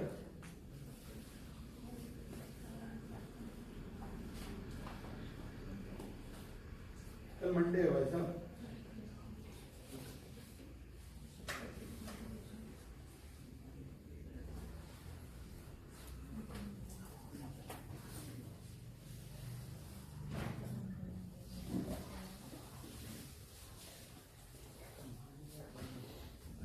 ओके चलो, अब सुनो इधर, आप याद करो, जैसे सपोज कभी किसी को अगर जिंदगी में झूला झुलाया हो, झूला झुलाया कैसे? सपोज एक आपने एक स्विंग देखा ऐसे लगता हुआ, उसके अंदर ऐसे फ्लैट सरफेस है बैठने का, और आपने उसको फ्लैट सरफेस पे किसी को इंसान को बिठाया, और उसके बाद उसको आपने पता नहीं कैसे झुलाते होंगे, ऐसे करके झुलाते होंगे,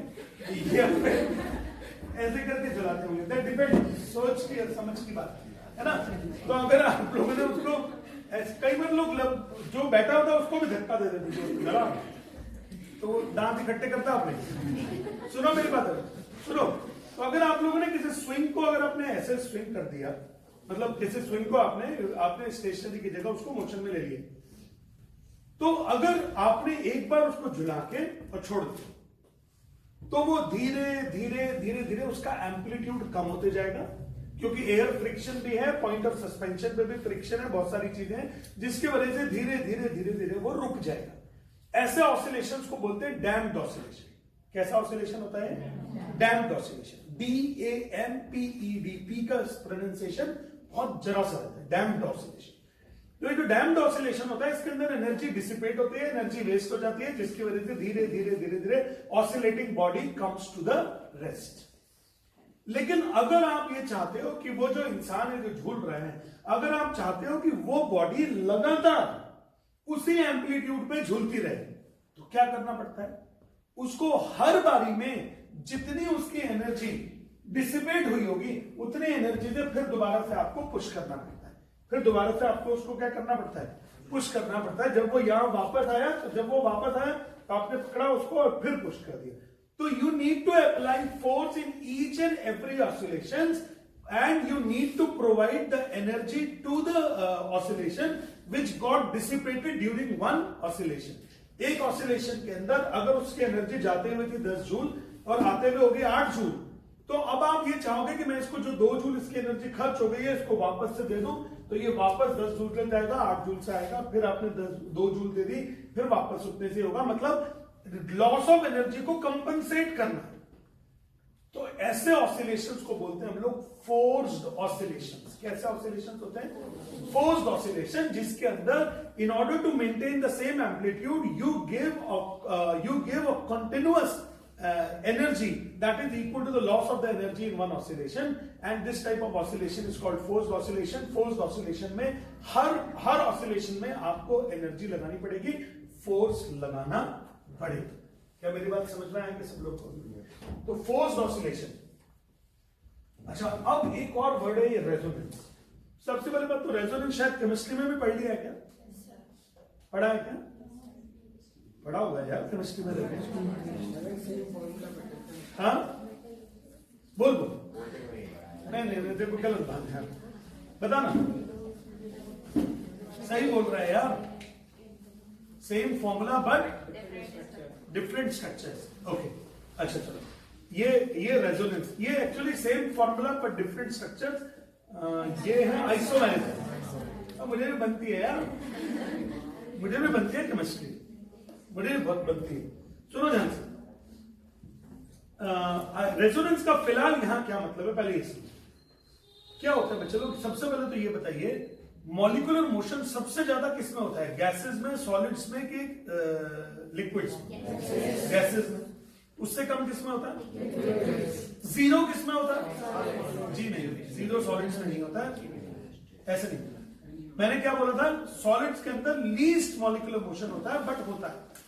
तो हर एक बॉडी के अंदर, मॉलिक्यूल्स के अंदर एक उनका नेचुरल फ्रीक्वेंसी है जिससे वो वाइब्रेट करते हैं।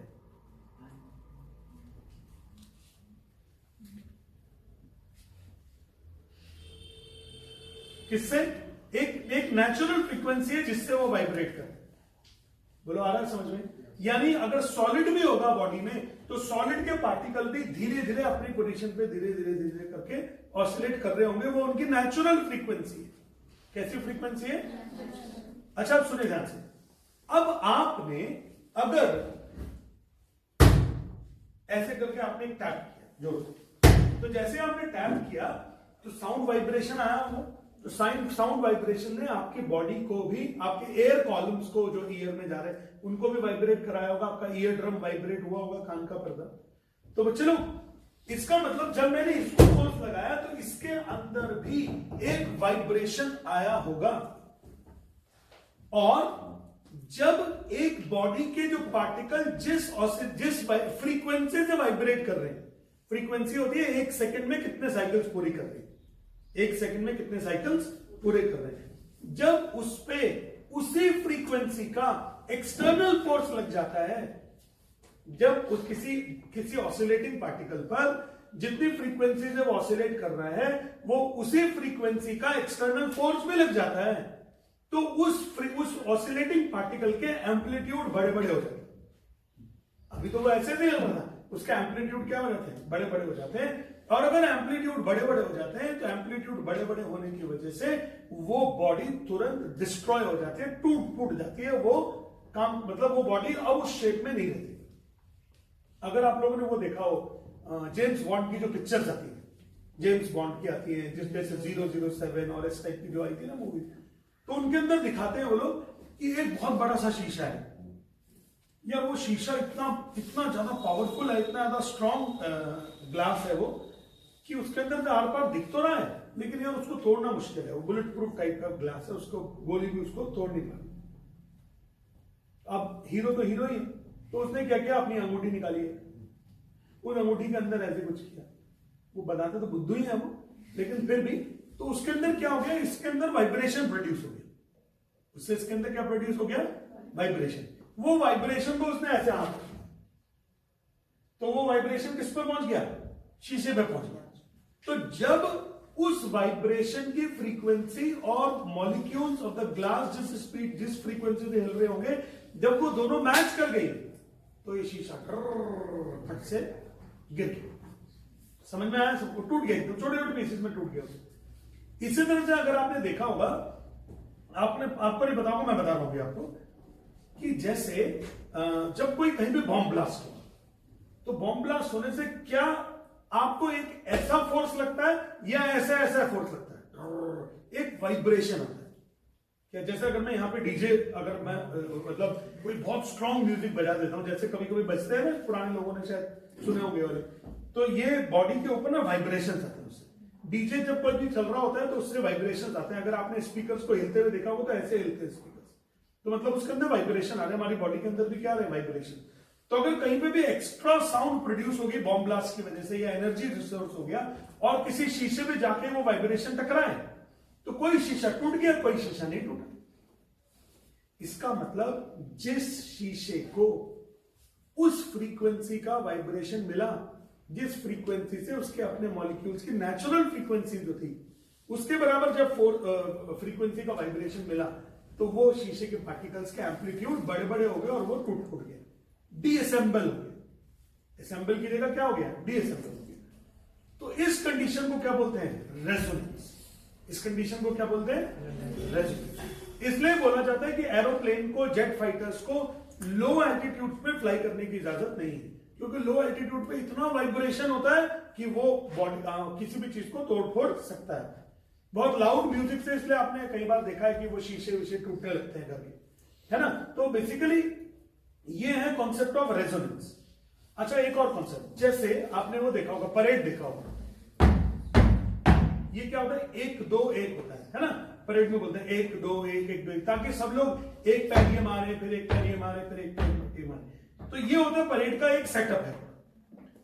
तो बच्चे लोग, जब सारे लोग परेड कर रहे होते हैं और उनके कमांडर ने बोला 1, तो सारे लोग जोर से ऐसे मारते हैं। तो भाई साहब, शायद आपने अगर कभी परेड में कभी गए हो और बहुत सारे लोग कंटिंजेंट खड़ा हो पूरा, तो वाइब्रेशन आते हैं बॉडी में। क्या आते हैं, वाइब्रेशन। अगर मैं यहां 100 लोगों को इकट्ठा करके और 1 2 1 करा दूं, तो इस बिल्डिंग में नीचे तक वाइब्रेशन जाएंगे। अच्छा, तो क्या होता है, जब बहुत सारे सोल्जर्स इकट्ठे होके किसी एक ब्रिज से क्रॉस होते हैं, किससे क्रॉस होते हैं, ब्रिज से, तो they are often asked to go out of the steps.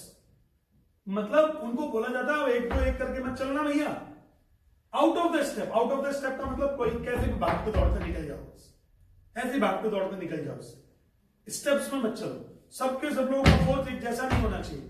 कहीं इस पुल के मॉलिक्यूल्स को, सॉलिड मॉलिक्यूल्स को उनकी नेचुरल फ्रीक्वेंसी के बराबर फोर्स ऑसिलेशन मिल गया, अगर फोर्स मिल गया, तो ये पुल क्या हो जाएगा, डीअसेंबल हो जाएगा, इसके पार्टिकल्स के लार्ज एम्पलीट्यूड हो जाएंगे, ये पुल नीचे ही टूट जाएगा और फिर भारत माता की जय नहीं हो पाएगी। तो इसलिए हमने क्या बोला कि the soldiers are often asked to go out of the steps. बोला गया कि भैया सोल्जर्स को कि सारे के सारे लोग यहां पे 1 2 करके परेड करने में मत जाओ भैया। समझ में आया? अच्छा, ये बातें मैं कहां से बता रहा हूं, किताबों में लिखा है सारा, मेरा अपना कोई एक एक चीज आपकी किताबों में लिखी होगी।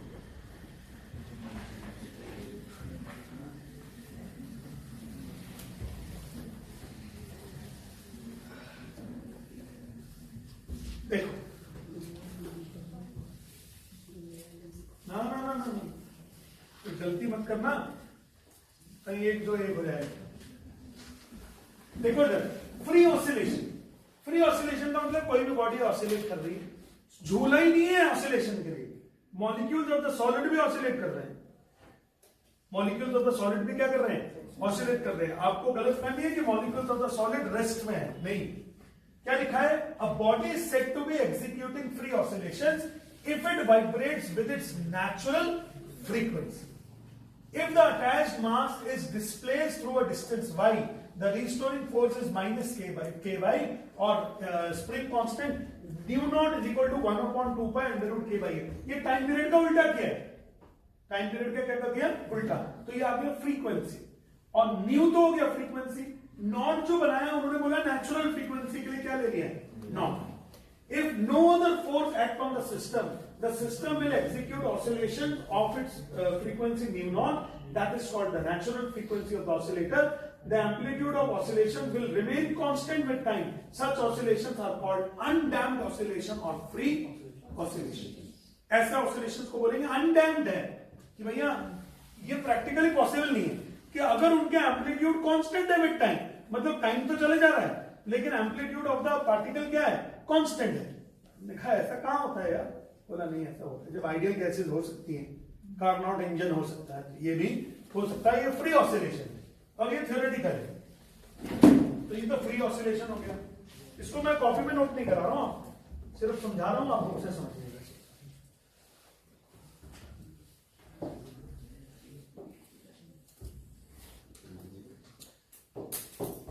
ये लीजिए,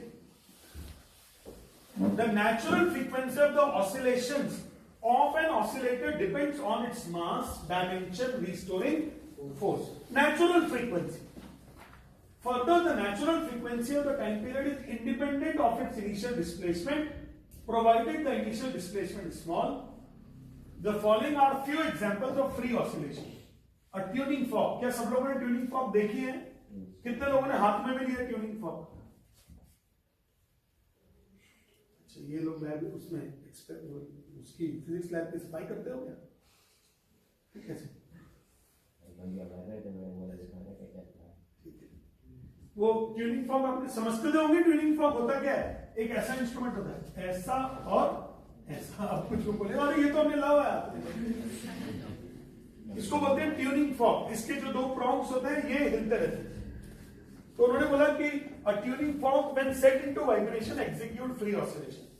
When the string of sonometer or sitar is plucked and then released, it execute free vibration. आपने एक गिटार का एक उसको वायर को आपने एक प्लग किया तो वो हिलने लग गया. वो हिला तो क्या हो गया? उसके अंदर free oscillation. When a bob of the simple pendulum is displaced and released, it execute free vibrations.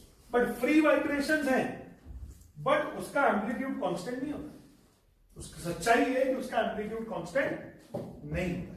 अच्छा, कांस्टेंट नहीं होता तो फिर क्या करेंगे? कोई बात नहीं. उसका इलाज क्या है? उसका इलाज है फोर्स्ड ऑसिलेशंस.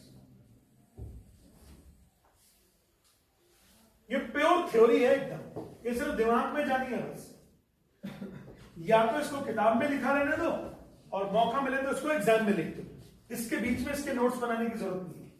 बस आपको पता होना चाहिए फोर्स्ड ऑसिलेशन में क्या लिखना है. देखो एक बात, क्या मैंने बताया था फोर्स्ड ऑसिलेशन में ये डायग्राम, ये एक्टिंग याद रखना. वो वापस ऑसिलेशन फिर वापस से करा दिया.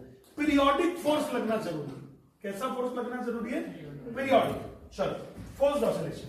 The oscillation produced by an oscillator under the effect of an external periodic force of frequency other than that of the natural frequency of the oscillator are called forced oscillation. इन्होंने ये क्यों लिखा कि जो फ्रीक्वेंसी होनी चाहिए force की वो other than that of the oscillator होनी चाहिए. क्योंकि अगर आपने ऑसिलेटर की फ्रीक्वेंसी का फोर्स लगा दिया तो उसके अंदर क्या होगा? बहुत ज्यादा बड़े बड़े ऑसिलेशंस होने लगेंगे. वो असेंबल से क्या हो जाएगी? डीअसेंबल हो जाएगी. वो असेंबल से क्या हो जाएगी? डीअसेंबल हो जाएगी. बोलो आया? समझ में आया कि नहीं आया? अब ये बाकी सब इतना सब पढ़ने की जरूरत नहीं है. ड्रिवन ऑसिलेटर और ये सब इतना जरूरत नहीं, पर ये फोर्स्ड ऑसिलेशन की डेफिनेशन आप कॉपी कर लीजिए जल्दी से. अभी 10:25 हुआ है, 11 बजने में टाइम है. स्नेह ठीक हो? बैठ पाओगे किधर?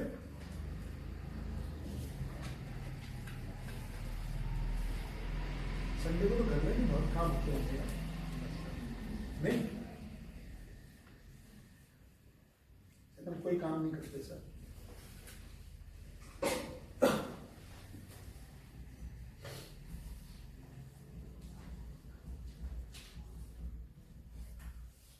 संजय भैया बन रहा है कि नहीं?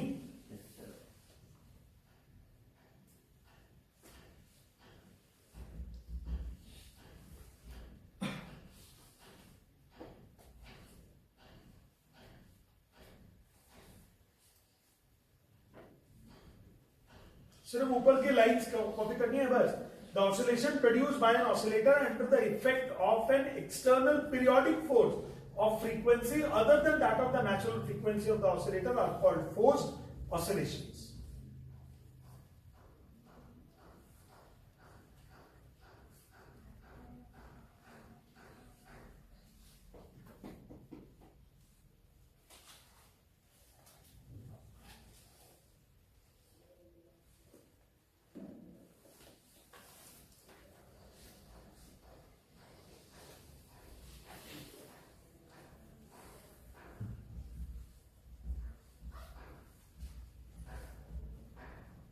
कॉन्वेंट वालों का फिजिक्स का पेपर किस दिन और मैथ्स का 13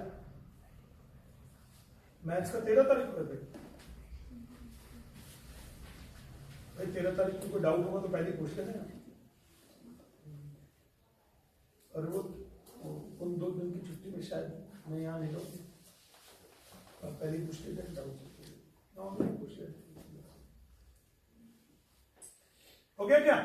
तो अब आपको समझ में आने लगी फोर्स्ड ऑसिलेशन क्या है. मैंने दोनों तरीके से बता दिया आपको. प्रैक्टिकली एक्टिंग भी करके बता दिया, आपके दिमाग में विजन भी बना दिया झूले वाला, और यहां बता भी दिया कि पीरियोडिक फोर्स लगना चाहिए जिसकी जो पीरियोडिक होना चाहिए, एक्सटर्नल होना चाहिए, बट उसकी फ्रीक्वेंसी नेचुरल फ्रीक्वेंसी के बराबर नहीं होनी चाहिए. एक बात समझ लीजिए, अगर आप किसी को तोड़ना फोड़ना ही चाहते हो तो आपको नेचुरल फ्रीक्वेंसी के बराबर फोर्स देना, अदरवाइज उसको नेचुरल फ्रीक्वेंसी के बराबर फोर्स नहीं देना.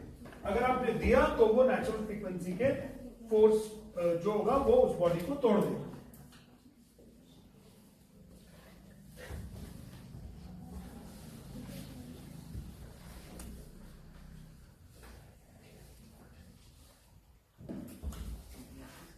देखो, the sound box of a violin execute forced vibration when the violinist draws the bow against the string.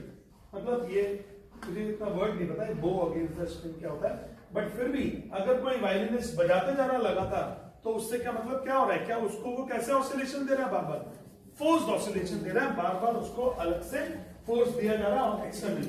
When the bob of the pendulum is made to oscillate by keeping the bob in hand and the oscillation executed are forced oscillation. ये तो मुझे थोड़ा कम समझ में आया, मतलब ऐसा बोल रहा है क्या, by keeping the bob in the hand. तो ये कैसा ऑसिलेशन हो गया, फोर्स्ड ऑसिलेशन. लेकिन उससे ज्यादा अच्छा वो वाला एग्जांपल है जो मैंने ऑलरेडी आपको दिए हुए. बट आपको वो जनरल एग्जांपल यहां नहीं दे रहे स्कूल में, आपको स्कूल में वही एग्जांपल देने हैं जो आपकी किताबों में लिखे हुए. आप समझो कुछ और यहां देखो जो बुक्स में लिखा हुआ है वो पार्ट आपको एग्जाम में कॉपी करना है. समझ मैंने डेवलप कर दिया आपके लिए.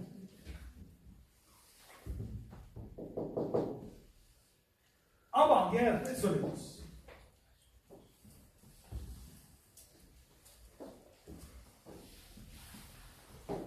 ये देखो, अगर आप किसी ऑसिलेटिंग बॉडी को उसकी नेचुरल फ्रीक्वेंसी के बराबर एक्सटर्नल फोर्स दे दो, उसी फ्रीक्वेंसी से एक्सटर्नल फोर्स दे दो, तो इस कंडीशन को बोलते हैं हम लोग रेजोनेंस. क्या बोला, the phenomenon of setting a body into oscillations of large amplitude by the influence of another vibrating body having the same natural frequency is called resonance. किसी बॉडी को ऑसिलेशन में लाना, जितनी उसकी नेचुरल फ्रीक्वेंसी है उसी फ्रीक्वेंसी के oscillation में लेकर आना with the help of some external agency, with the help of some external force, इसको क्या बोलते हैं, रेजोनेंस. और इसमें लार्ज एम्पलीट्यूड प्रोड्यूस होते हैं. If there is a number of driver oscillators vibrating with the different frequencies, when the driven oscillator responds to the only that oscillator which is vibrating with the, इसको इतना ज्यादा पढ़ने की जरूरत नहीं, बस आपको ये याद रखना है. एग्जाम में ये नहीं लिखना है कि when a vibrating body, when we apply some force on the vibrating body and the natural and the frequency of the external force is equal to the natural frequency. ना ना ना, ये सब नहीं लिखना, आपको ये लिखना. और आपको फिजिक्स में ऐसी ही तैयारी करनी है. समझो पूरा, बट लिखना क्या है, वो जो कि बुक्स में लिखा है वो आपको लर्न अपने आप ही हो जाएगा. The phenomenon of setting up the body into oscillations of large amplitude by influence of some another vibrating body having the same natural frequency is called resonance. The vibrations so produced are called resonant or sympathetic oscillations. कौन से oscillations है? Sympathetic. अब ये sympathy यहाँ पे क्यों word use किया ये मैं कह नहीं सकता हूँ, बट ये sympathetic oscillations बोला जा रहा है इनको. हम लोग तो इनको resonant oscillations के नाम से ही जाने. हो गया कॉपी वाला डेफिनेशन? जल्दी देखो ऐसा मत करो.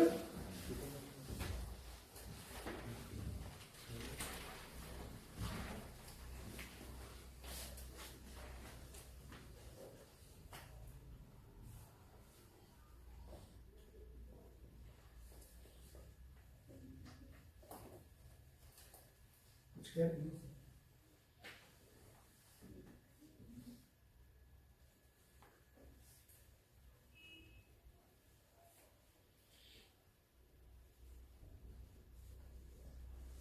रात में दिख नहीं रहा क्या?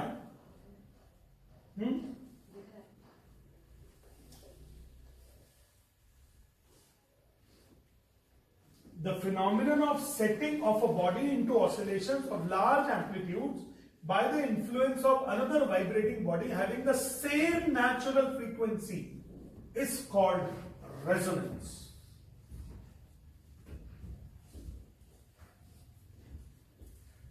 आपको ना मैं बांध लेता हूं 2-3 घंटे के लिए, और मेरी क्लासरूम में आप सब लोग फोकस्ड भी हो जाते हो, ऐसा नहीं है फोकस नहीं, बट जैसे जैसे यहां से सीढ़ी उतरते जाते, एक एक सीढ़ी उतरते जाते, फोकस डिस्ट्रॉय होते जाते, और नीचे जब तक अपनी स्कूटी तक पहुंचते हैं तब तक तो बिल्कुल ही बर्बाद हो चुका होता. फिर तो वहां चल के पूछते हैं क्या है संडे को क्या करते, चल रहा है पिक्चर, चलो बस हो गया सत्यानाश. हो गया चलो. अच्छा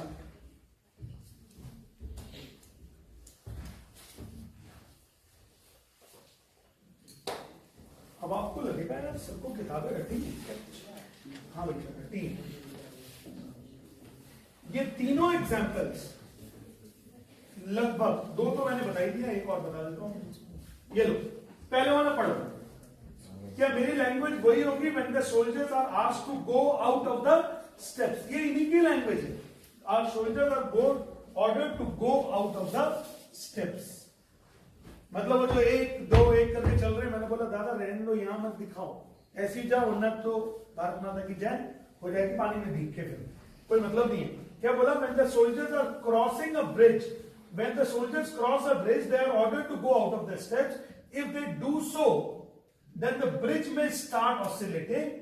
If by chance the frequency of the steps of the marching soldiers happens to be equal to that of the frequency of the oscillations of the bridge, then the oscillations having large amplitudes, and such oscillations may cause the damage to the bridge. हो गया? सबसे last पढ़िए. जब earthquake आता तो earthquake में vibrations आते. Earthquake में जब वाइब्रेशंस आते तो बिल्डिंग हिलने लगती. बिल्डिंग जब हिलती तो अगर उनके नेचुरल फ्रीक्वेंसी के बराबर उनको फोर्स ऑसिलेशन मिल गया, फोर्स मिल गया, तो इसका मतलब वो बॉडी टूट जाएगी, वो बिल्डिंग टूट जाएगी. क्या लिखा है? The periodic vibration of the earth may prove fatal. Fatal का मतलब क्या होता है? घातक. कौन बोला? गुड. घातक. घातक हानिकारक का बड़ा भाई है ना. Greater intensity. घातक. बिल्कुल इन्होंने तो एक ही वर्ड में सब काम खत्म कर दिया. मैं बोल रहा था इंजीरियस जो होता है उसका बड़ा भाई जो होता है, लेकिन उन्होंने सही बोला घातक. may prove fatal to the tall building. Those structure perchance possess the same frequency as that of the vibration inside the earth. जिन बिल्डिंग्स का नेचुरल फ्रीक्वेंसी लगभग उसी फ्रीक्वेंसी के बराबर है जिस फ्रीक्वेंसी का ऑसिलेशन पीरियोडिक वाइब्रेशन उनको मिला है अर्थ की वजह से, तो वो बिल्डिंग्स के लिए ऐसा होना बहुत ही घातक है. समझ गए? बहुत ज्यादा घातक हो गया, ऐसा लिखा है. The periodic vibration of the earth. Periodic vibration of the अर्थ आता कब है? स्पेशली कब आता है? जब अर्थक्वेक अर्थक्वेक के अंदर यही तो है अर्थक्वेक। अर्थक्वेक के अंदर ऐसा नहीं होता कि अर्थ में कोई छेद हो गया, वहां से बहुत स्पीड से गैसेस बाहर आ रही, ऐसा नहीं होता। वो तो किसमें होता है? वोल्केनो में होता है। वो किसमें होता है? वोल्केनो। यार अंदर जो है वो गैसेस का ही प्रेशर है, आपको मालूम है? That is the pressure of the gases. और क्या है अर्थ के अंदर? मैग्मा, और उतना गर्म टेम्परेचर ही इतना है कि वो सारे मिनरल्स वहां पे लिक्विड स्टेट्स में, मोल्टन स्टेट्स। अच्छा अब सुनना ध्यान से, the body of a car और अ बस, जैसे कई लोग कार को, बस को, ट्रक्स को, साइकिल्स को, मोटरसाइकिल्स को स्पीड ब्रेकर से बहुत स्पीड से निकाल देते। पता लगा कहीं पे बने हैं 25 स्पीड ब्रेकर, अब उन्होंने कार को बहुत स्पीड से उससे निकाल दिया। तो क्या वो सारे वाइब्रेशंस की फ्रीक्वेंसी, मतलब फ्रीक्वेंसी के वाइब्रेशन आपकी बॉडी पर आएंगे, अर्थ पर आएंगे, उस पर आएंगे, कार पर आएंगे? तो कार के जिस पार्ट की वो फ्रीक्वेंसी नेचुरल फ्रीक्वेंसी के बराबर होगी, वो पार्ट टूट जाएगा, वो पार्ट टूट जाएगा। अगर कोई बॉडी के पार्ट, हमारी ह्यूमन बॉडी का भी कोई पार्ट हो और उस बॉडी के पार्ट की भी नेचुरल फ्रीक्वेंसी के बराबर उसको फोर्स्ड ऑसिलेशन मिल जाए, तो वो पार्ट भी फट से टूट जाए। क्या लिखा है? The body of a car और अ बस starts vibrating violently if the jerk received from the road perchance have the same frequency as that of the body of the vehicle. It is averted by changing the speed of the vehicle. ऐसे जब गड्ढे गड्ढे ज्यादा आएंगे तो आप लोग को क्या करना पड़ेगा? स्पीड को स्लो करना पड़ेगा। फॉर एग्जाम्पल, अगर आपको इसका भरपूर मजा लेना है तो आप एक साइकिल लीजिए, उस साइकिल के अंदर टायर्स में हवा को थोड़ी ज्यादा टाइट भर लीजिए और किसी एक ऐसी रोड पे चले जाइए जिसमें गड्ढे ही गड्ढे हो, गड्ढे ही गड्ढे हो, और आप मैक्सिमम स्पीड से साइकिल को दौड़ा रहे हो और आप बैठे गद्दी पे और अपने दो प्यारे दोस्तों को, एक को आगे डंडे पे बैठा दीजिए और एक को कहां बैठा दीजिए? पीछे कैरियर। 2-4 किलोमीटर के बाद में ये लोग जो दोनों बैठे हुए थे आगे और पीछे, ये सीधे उतर नहीं पाएंगे साइकिल, क्योंकि उनकी बॉडी में बहुत ज्यादा क्या लगे होंगे? जल। समझ गए क्या? तो इसका मतलब ये एग्जाम में आता है व्हाट इज रेजोनेंस। रेजोनेंस एक इंपॉर्टेंट टॉपिक है और ये बात समझ में आ गया। सोल्जर्स वाला जो कॉन्सेप्ट है, इसके अलावा मैंने और 2-3 कॉन्सेप्ट पढ़ा दिया। लो फ्लाइंग एल्टीट्यूड, लो एल्टीट्यूड पर फ्लाइंग एरोप्लेन का बता दिया क्यों नहीं होता है। बॉम्ब ब्लास्ट का बता दिया, कहीं पे अचानक से बहुत ज्यादा एनर्जी रिलीज हो जाए, साउंड एनर्जी, तो भी मैंने बता दिया कि क्या होता है। विंडो पेन स्टार्ट वाइब्रेटिंग, और अगर उनको बाहर की जो फ्रीक्वेंसी मिल रही है ऑसिलेशंस की, अगर वो नेचुरल फ्रीक्वेंसी के बराबर हो जाए तो it will start oscillating in large amplitude. Question ये होता है कि भाई वो टूट क्यों जाते हैं? वो बोलते हैं भाई हम नहीं टूट रहे, हम तो जोर जोर से हिल रहे हैं। तो जब जोर जोर से हिलेंगे तो उनकी असेंबली की जगह क्या हो जाएगी? वो डीअसेंबल हो जाएंगे, वो टूट जाएगी। क्या मेरी बात समझ में आ गई सब लोग को? इस कॉन्सेप्ट को बोलते हैं हम लोग रेजोनेंस। क्या नाम है इसका? फिजिक्स का रेजोनेंस अलग है और केमिस्ट्री का रेजोनेंस अलग है। केमिस्ट्री का रेजोनेंस कौन बताएगा? चलो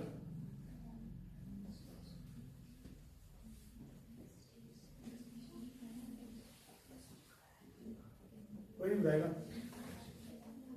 ऐसा हम बोल रहे हो,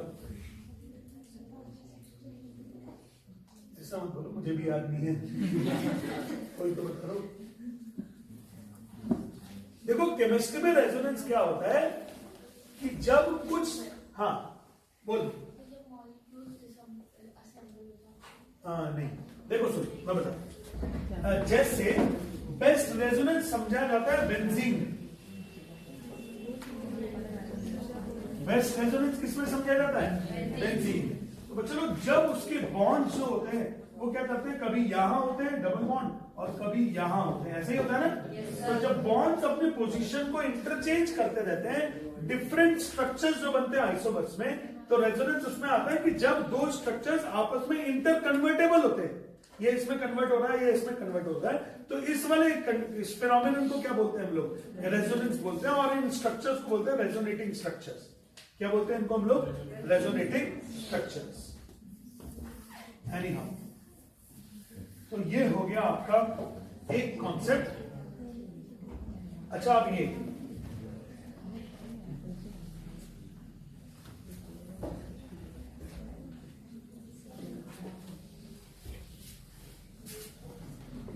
डायग्राम से समझ लो, सिर्फ डायग्राम से। इस ऑसिलेशन में एम्पलीट्यूड हर एक वाइब्रेशन का सेम है क्या? इसका हर एक का वाइब्रेशन का एम्पलीट्यूड कैसा है? सेम। बट इसमें एम्पलीट्यूड घटते जा रहा है क्या? तो इसका मतलब ये हो गया अनडैम्प्ड ऑसिलेशन, और ये कैसा हो गया? Damped oscillation.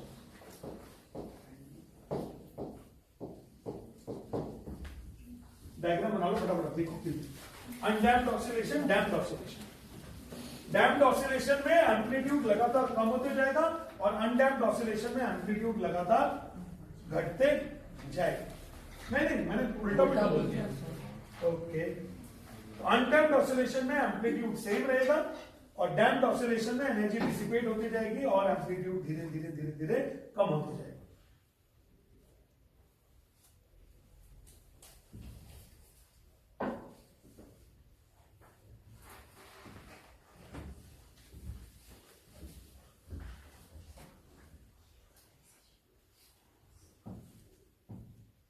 ये 3 घंटे की क्लासेस, कल का 1 घंटे का और आज का 2 घंटे का। घर में अच्छे से रिवाइज कीजिए, लिख लिख के देखिए।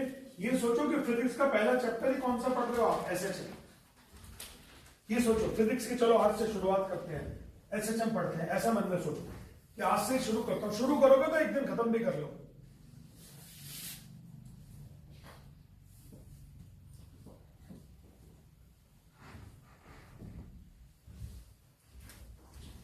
ओके बच्चे लोग,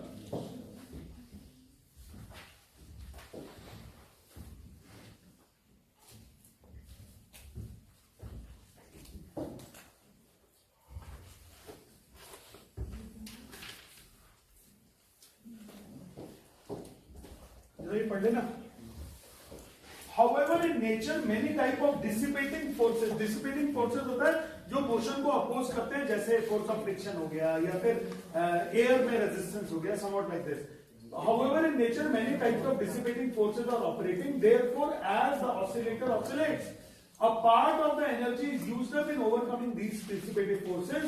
Likewise, during each oscillation, the amplitude goes on decreasing as shown in the figure. Such oscillations are called damped oscillations. However, during each oscillation, by feeding energy to the oscillator just equal to the energy dissipated, oscillations of constant amplitude can be produced. Such oscillations are called sustained or maintained oscillation. Such oscillations are called sustained or maintained oscillation. अब आप इन तीनों topics को अच्छे से पढ़ोगे। Number 1 forced oscillation, number 2 undamped damped oscillation, number 3 resonance and number 4 एक minute, अरे नहीं मैं फोर्स्ड ऑसिलेशन हो गया, एक free oscillation, forced oscillation, undamped damped oscillation और ये दूसरा क्या हो गया? रेजोनेंस। ये तीनों चारों टॉपिक्स को आप अच्छे से पढ़ लीजिए। इसके एग्जाम में क्वेश्चन आने की उम्मीद है। और रीडिंग करके अपना वो तो बढ़ाओ यार, रीडिंग करके किसी तरह अपना कॉन्सेप्ट को थोड़ा सा ज्यादा क्लियर करो। रीडिंग करके ये बनाओ कि हाँ मैं पढ़ रहा हूं चीजों को। कॉन्फिडेंस क्रिएट करो, प्रैक्टिस बनाओ। बच्चों, ये तो हुआ एक कॉन्सेप्ट, लेकिन जब हम इसके न्यूमेरिकल करने जाते हैं ना, तो इसके न्यूमेरिकल बैंड बजा, इसके न्यूमेरिकल क्या कर देते हैं? बैंड बजा देते हैं। आज आप लोग ये एक प्रण ले लो कि आज के डेट में मुझे इस एसएचएम में 20 क्वेश्चन करने हैं न्यूमेरिकल, बस 20 कॉपी, मुझे 20 न्यूमेरिकल्स करने हैं। 1 घंटा लगे, आधा घंटा लगे, 2 घंटा लगे, 20 न्यूमेरिकल्स करने हैं। तो न्यूमेरिकल्स करने से क्या होगा? कॉन्सेप्ट क्लियर हो जाएंगे। क्या होगा? मैंने भी तो ये लाइफ जी होगी ना जो अभी आप जी रहे हैं, और जितनी मस्ती आप कर रहे होंगे इतनी हमने भी करी। ऐसा नहीं है हम लोग को कोई बहुत ज्यादा संत महात्मा टाइप के लोग नहीं, लेकिन क्या हुआ जब ये रियलाइज हुआ हमारे को, मतलब एक बात मैं समझता हूं कि जो मेरे जीवन में सबसे अच्छी रही, हमारे जीवन में जब हमारे गुरुजी ने कहा हमको ये काम करना है, तो हमारे पास ये ऑप्शन नहीं था कि ये करना है या नहीं करना है। मतलब बस सर ने कहा तो करना है, मुझे अभी भी याद आ रहा है कि मैंने क्यों किया वो सब काम। हमारे सर ने बोला रे डायग्राम बना के लाओ, जो आपने 10th में नहीं पढ़े रे डायग्राम, मेरे गुरुजी ने बोला रे डायग्राम बना के लाना।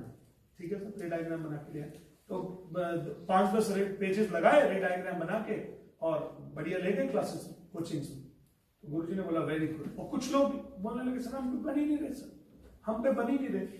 मैं आज सोच रहा हूं मुझे कैसे बने, तो मुझे कुछ तो कोचिंग ने समझाया, कुछ तब बने जब मैंने खुद लेके बैठना शुरू किया। अरे यार ये रे तो ऐसी जाएगी ना यार, खुद से बनता है, सेल्फ गियरिंग अप होते हैं सबसे ज्यादा। जैसे मोबाइल से आपको ज्यादा कोई सिखाता नहीं है, आप सेल्फ गियरिंग अप करते हो। आपको किसी ने मोबाइल की कोचिंग नहीं दी, किसी ने मोबाइल की कोचिंग नहीं दी, लेकिन आपको मोबाइल बनता है, आपको मोबाइल बनता है। जब मैंने कंप्यूटर लिया ना 1996-97 के आसपास, जब मैंने पहला कंप्यूटर लिया, बहुत महंगा कंप्यूटर आया और किस्तों में लिया मैंने पहला कंप्यूटर। और फिर मैं बहुत सारे कम से कम 5-10 इंस्टीट्यूशन में गया, मैंने कहा मुझे कंप्यूटर सिखा दो यार, मुझे कंप्यूटर सिखा दो। और मैं जाता था कब सीखने के लिए, 9:30 बजे 10 बजे रात, कोई सिखाता नहीं था। हार के झक मार के बिल्कुल मैंने सोचा चलो छोड़ो यार, अपने आप करते हैं हो जाए। करते करते सब बन गया, कोई चीज नहीं है जो ना बन रही, प्रोग्रामिंग को छोड़। तो यार इसका मतलब जब आप करोगे खुद से तो सेल्फ गियरिंग अप होएगा, पक्के से होगा। आप करो तो सही। तो आज का एक 20 न्यूमेरिकल्स का टॉपिक है हमारा, जो आज आपको करना है। बच्चे लोग इधर देखो, AIEEE 2005, AIEEE मतलब सीधा किस चीज का कॉन्सेप्ट हो गया, जेई का क्वेश्चन है। AIEEE के एग्जाम का नया नाम क्या है, जेई। पहले था all India engineering entrance exam, और अभी हो गया है जॉइंट एंट्रेंस एग्जाम। चलो ठीक है। Does the function y is equal to sin square omega t represents periodic और simple harmonic motion? पूछ रहे हैं, बताओ भैया क्या ये सिंपल हार्मोनिक मोशन है? हमने कहा सिंपल हार्मोनिक मोशन के लिए तो एक ही कॉन्सेप्ट है, एक्सेलरेशन निकाल के देख लेते हैं। अगर इसका acceleration negative proportional to y हुआ, मतलब प्रोपोर्शनल टू नेगेटिव y हुआ, तो ये SHM है, अदरवाइज ये SHM नहीं। देख लेता हूं। अब इधर सब लोग देखना मेरे साथ, y is equal to sin square omega t, y is equal to sin square omega t। अच्छा, आपके ग्रुप्स पर, आपके व्हाट्सएप ग्रुप पर हम लोगों ने अभी 3-4 दिन पहले एक प्लेलिस्ट शेयर करी है जिसके अंदर मैथमेटिकल टूल्स है, लॉग भी है उसके अंदर, और उसके अंदर है डेरिवेटिव्स भी है। तो वो पूरी प्लेलिस्ट को अच्छे से देख लीजिए। हो सकता है अरेंज करनी पड़े आपको थोड़ी बहुत आगे पीछे, बट उस प्लेलिस्ट को अच्छे से देख लीजिए, क्योंकि वो प्लेलिस्ट तब दी जाती है जब आप स्टार्टिंग में 11th के आते हो। अभी आपका 11th से लगभग मैक्सिमम स्टूडेंट्स का ट्रांसफर हो रहा है 12th में। तो वो एक्टिविटी, वो 5 वीडियोस अगर 5 घंटे की हैं तो शायद आप उनको 2 घंटे में देख लो। अगर वो 5 घंटे की हैं तो वैसे 2.5-3 घंटे की होंगी, तो आप उसको मतलब आधे से भी कम समय में देख लोगे, दनादन। बट उससे आपका रिवीजन हो जाएगा, आपको चीजें बनने लगेगी, कई कॉन्सेप्ट्स क्लियर हो जाएंगे। जैसे इसके अंदर जो डिफरेंशिएशन करने वाला हूं, ये है फंक्शन ऑफ फंक्शन का डिफरेंशिएशन। तो सबसे पहले तो पावर फंक्शन होगा, ये हो जाएगा dy/dt is equal to power function हो जाएगा 2 sin ओमेगा t। फिर sin ओमेगा t का अलग से हो जाएगा cos ओमेगा t, फिर ओमेगा t का अलग से हो जाएगा ओमेगा। तो इसका मतलब ये हो गया वेलोसिटी इज इक्वल टू हो गई है 2 omega sin omega t cos omega t। तो यहां वेलोसिटी ले लिया और 2 omega sin omega t cos omega, फिर दोबारा से डिफरेंशिएट कर दिया, क्योंकि आपको क्या देखना है इसके अंदर, एक्सेलरेशन देखना। तो 2 ओमेगा तो ठीक है, d/dt ऑफ ब्रैकेट में लिख लिया है sin omega t cos omega t।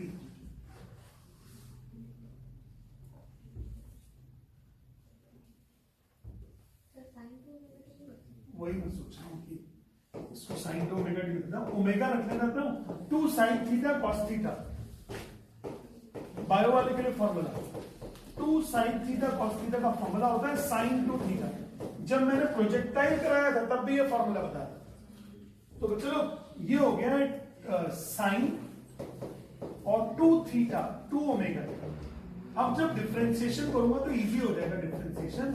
Omega तो ठीक है, sin ओमेगा टी का कितना हो जाएगा cos ओमेगा cos 2 ओमेगा। और 2 ओमेगा का अलग से कितना होगा 2 ओमेगा टी 2 ओमेगा। ये तो हो गया साइन 2 ओमेगा टी का, और 2 ओमेगा टी का अलग से कितना हो जाएगा 2 ओमेगा। तो अगर ऐसा होगा ना तो ये हो गया acceleration is equal to 2 omega square cos 2 omega T. Acceleration is equal to 2 omega square cos 2 omega T की भी कुछ वैल्यू होती है, अगर आपको याद होगा 1 minus sign square omega T, 1 minus 2 sign square omega, 1 minus 2 sign square omega T, ये वैल्यूज होती है कॉस 2 ओमेगा टी। तो एक्सेलरेशन हो गया है 2 omega square minus 4 omega square sine square omega T. तो ये हो गया एक्सेलरेशन। जरा इन लोगों का भी देख लेते हैं, इन लोगों ने क्या एक्सेलरेशन निकाला है। यस, यही एक्सेलरेशन निकाला। अब ये एक्सेलरेशन निकालने के बाद बोलने लगे सर ये नेगेटिव रेसिप्रोकल y तो है ही नहीं, ये नेगेटिव रेसिप्रोकल y तो है ही नहीं, ये acceleration is not proportional to negative of the y। ये कोई साइन नहीं होता, मैंने ऐसी सिंबॉलिकली बना दिया। अब acceleration negative proportional to y, मतलब proportional to negative of y नहीं है, तो इसका मतलब ये क्या है सर, ये SHM नहीं है, नॉट SHM, ये SHM नहीं। उन्होंने पूछा क्या था क्वेश्चन तो पूछा था does the function y is equal to sine square omega T. आपको पहले ही मालूम था, अरे y equal to sine omega T होता है sir, y equal to sine omega T होता है, आप साइन स्क्वायर ओमेगा टी बना रहे। हमने प्रूव भी कर दिया कि भैया ये पीरियोडिक हो सकता है, बट SHM ये नहीं, SHM ये नहीं। अच्छा, अब इन्होंने ना टाइम पीरियड भी निकाला।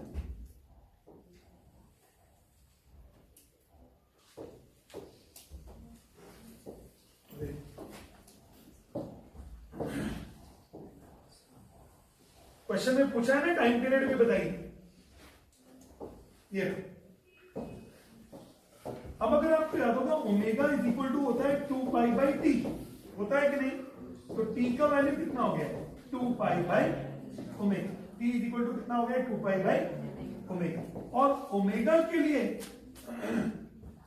उन्होंने क्या बोला y is equal to sine square omega T 1 minus cos 2 omega T. तो ये तो फॉर्मूला हो गया, और ओमेगा की जगह कितना आ रहा है यहाँ पे, टी का कोफिशिएंट कितना है 2 ओमेगा। तो हमने बोला भाई इस बार जो ओमेगा है ना वो ओमेगा नहीं है, वो कितना है 2 ओमेगा। तो टाइम पीरियड कितना हो गया pi upon omega, time period कितना हो गया पाई अपॉन ओमेगा। इसको जब आप 15-20 न्यूमेरिकल कर लोगे तो आपको अप्रोच आने लगे, अच्छा पिछली बार भी ऐसे ही हुआ था, इस बार भी ऐसे ही, कोरिलेट कर लोगे आप। मैं भी यही करूंगा, जैसे एक न्यूमेरिकल अभी कराया, फिर आपको 4-5 कराने के बाद में फिर ये कराऊंगा आपको, तो आपको लगेगा हाँ सर अब समझना। ओमेगा क्या होता है, ओमेगा ट्रिग्नोमेट्री के लीनियर फंक्शन में टी का कोफिशिएंट, मतलब क्या हो गया साइन स्क्वायर ओमेगा टी नहीं, इसमें तो पावर कितनी है 2, ट्रिग्नोमेट्री का लीनियर फंक्शन, लीनियर फंक्शन मतलब 1 माइनस कॉस 2 ओमेगा टी इसका फॉर्मूला है। और टाइम का जो वो है कोफिशिएंट वो कौन है 2 ओमेगा, तो वो है ओमेगा की वैल्यू। एंगुलर फ्रीक्वेंसी इसको बोलते हैं लोग, angular frequency is omega, angular frequency is omega. तो ये 2005 का एक न्यूमेरिकल था। अभी आपको 50% समझ में आया, मुझे मालूम है अभी आपको 50% समझ में आया। घर जाके जब दोबारा से करोगे तो 60% आ जाएगा, धीरे धीरे और 4-5-6 न्यूमेरिकल करोगे, धीरे धीरे ग्रास्पिंग बढ़ती जाएगी। आज पहली बार हो रहे हैं ना अभी तो, और स्कूल में मुझे मालूम नहीं है हुए कि नहीं, मुझे आइडिया नहीं है, लेकिन हमने थोड़ा सा करना है, कंपटीशन का भी तो करना है ना, ऐसा थोड़ी है कि बस। वैसे तो ये सारे ही कंपटीशन का भी है, कंपटीशन में कोई अलग से चीजें थोड़ी आएंगी, कंपटीशन में कुछ अलग से नहीं आएगा, यही सब तो जो पढ़ रहे हो वही सब तो आएगा।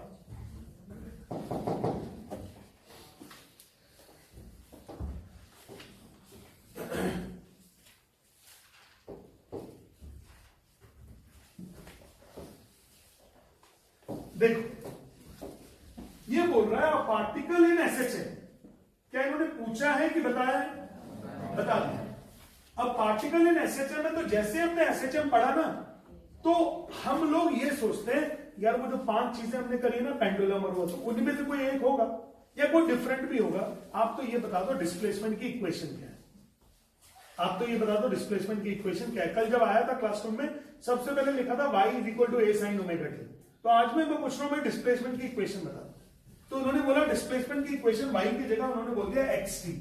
x मतलब displacement at time t, xt मतलब displacement at time t। It is given as b sin omega t plus alpha. Omega की वैल्यू 2π/t होती है, ये दे या ना दे हमें मालूम। Okay, if the initial position of the particle is 1 centimetre, यानी पार्टिकल की इनिशियल पोजीशन कितनी थी 1 सेंटीमीटर x की position, and initial velocity is 5 centimeter per second.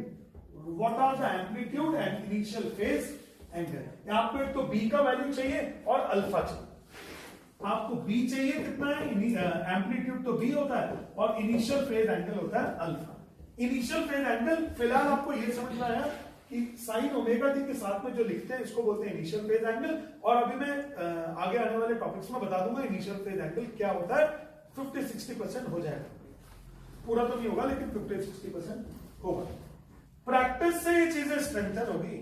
जैसे आप किसी एक रेक्टेंगल को अगर मैंने आपको कलर करने के लिए दे दिया तो कलर करने के लिए एक ही जगह में 2-3 बार कलर करना पड़ता है। ऐसी कलरिंग होता है ना, तो ऐसी पढ़ाई भी होती है। आपको एक ही चीज को 2-3 बार पढ़ना पड़ेगा, फिर उसको लिख लिख के देखना पड़ेगा तो सब समझ में आएंगी चीजें। बहुत सारी चीजें ऐसी होती है जो आप सुन रहे हो बट समझ नहीं रहे, आपको लग रहा है हम समझ रहे हैं, वो तो टेम्पररी मेमोरी में जा रहा है, आपने सुना वो निकल गया। बट जब आप प्रैक्टिस कर लोगे लिख लिख के तब चीजें याद हो जाएंगी कि अरे तो सर हो गया बिल्कुल पूरा। और ये चीजें 2 साल के लिए याद करनी है, ये भी ध्यान रखो। इसकी तैयारी आपको, इसका एग्जाम जो देना है वो 2024 में देना है, अगले साल 1 साल के। तो ये चीजें 1 साल तक माइंड में रहनी चाहिए, वो प्रैक्टिस से ही रहेंगे और बिना प्रैक्टिस के ना रहेंगे। तो चलो अब सबसे पहली बात तो उन्होंने बोला एट t इक्वल टू 0, तो at t equal to 0 b sine omega t की वैल्यू तो 0 हो जाएगी, यहां से तो अल्फा बचेगा और b साइन अल्फा, ये x का वैल्यू कितना दिया हुआ है 1, तो b साइन अल्फा की वैल्यू कितनी मिल गई है 1। b साइन अल्फा की वैल्यू कितनी मिल गई है 1। उन्होंने बोला था इधर initial position at t equal to 0 the particle is at 1, तो ये तो हो गया टाइम का वैल्यू डाल दिया और x का वैल्यू ले लिया 1 सेंटीमीटर। अब इसको आप डिफरेंशिएट कर दो, तो डिफरेंशिएट करोगे तो d over dt of xt is equal to d over dt of b sine omega t plus, तो इसका डिफरेंशिएशन b का कुछ नहीं होगा, sine omega t plus alpha का हो जाएगा cos omega t plus alpha, और ओमेगा t का अलग से हो जाएगा ओमेगा अल्फा का कुछ नहीं है। तो इसका मतलब ये हो गया vt। vt मतलब क्या होता है velocity at time t। Displacement को डिफरेंशिएट करोगे तो क्या आएगी वेलोसिटी। तो इसकी वैल्यू हो गई है, इसकी वैल्यू हो गई है b omega cos omega t plus alpha. अब उन्होंने क्या बोला, it's initial velocity is pi. Initial velocity मतलब at time t equal to 0 v is what pi. तो यहां तो डाल दिया मैंने पाई, तो इधर डाल दिया b ओमेगा और कॉस टाइम का वैल्यू 0 डाल दिया। तो बोलो भाई, तो चलो क्या पाई इज इक्वल टू, पहले कितना pi is equal to B omega cos alpha, पहली बात। और दूसरी बात 1 is equal to B sine alpha. क्या ओमेगा का वैल्यू कुछ दिया है क्या, ओमेगा दिया, हाँ दिया ना, ओमेगा का वैल्यू अल्फा, ओमेगा का वैल्यू कितना दिया हुआ है पाई, ये तो ढूंढ रहा था। तो यहां पे मैंने क्या किया pi is equal to B और ये भी पाई और कॉस अल्फा, पाई पाई घट गया चले गए, 1 is equal to B cos alpha. अब इधर देखो B sine alpha is equal to 1, B cos alpha is equal to 1, यही आ गया क्या, ये B sine alpha is equal to 1, B cos alpha is equal to 1। दोनों को डिवाइड कर दो तो tan alpha is equal to 1, alpha is equal to pi by 4। अब इन दोनों को स्क्वेयरिंग करके ऐड करते हैं, तो ये हो गया B square cos square alpha plus B square sine square alpha is equal to 1 square plus 1 square. तो यहाँ पे बी स्क्वायर बचेगा, ब्रैकेट में 1 is equal to 2, B is equal to √2। इसका मतलब अल्फा की वैल्यू हो गई है π/4 और बी का वैल्यू कितना हो गया है √2। क्वेश्चन में यही पूछा था ना, अल्फा का वैल्यू कितना है हमारा π/4 और बी का वैल्यू कितना आ गया √2। यही दो चीजें पूछी। ये एक बार मैंने करा दिया, अभी 50-60% समझ में आ गया। बट अगर आपने आज घर में जाके 20 न्यूमेरिकल्स कर लिए तो आप कल बोलोगे सर आधी ज्यादा चीज तो समझ में आ गई। मतलब अभी आपका माइंड भी चलने लगेगा, अभी सिर्फ मेरा चल रहा है, अभी आपका माइंड भी चलने लगेगा। समझ गए सब लोग? तो चलो अभी काम करो। मैंने नेक्स्ट टेस्ट कब अनाउंस कर रखा है तुम लोगों को?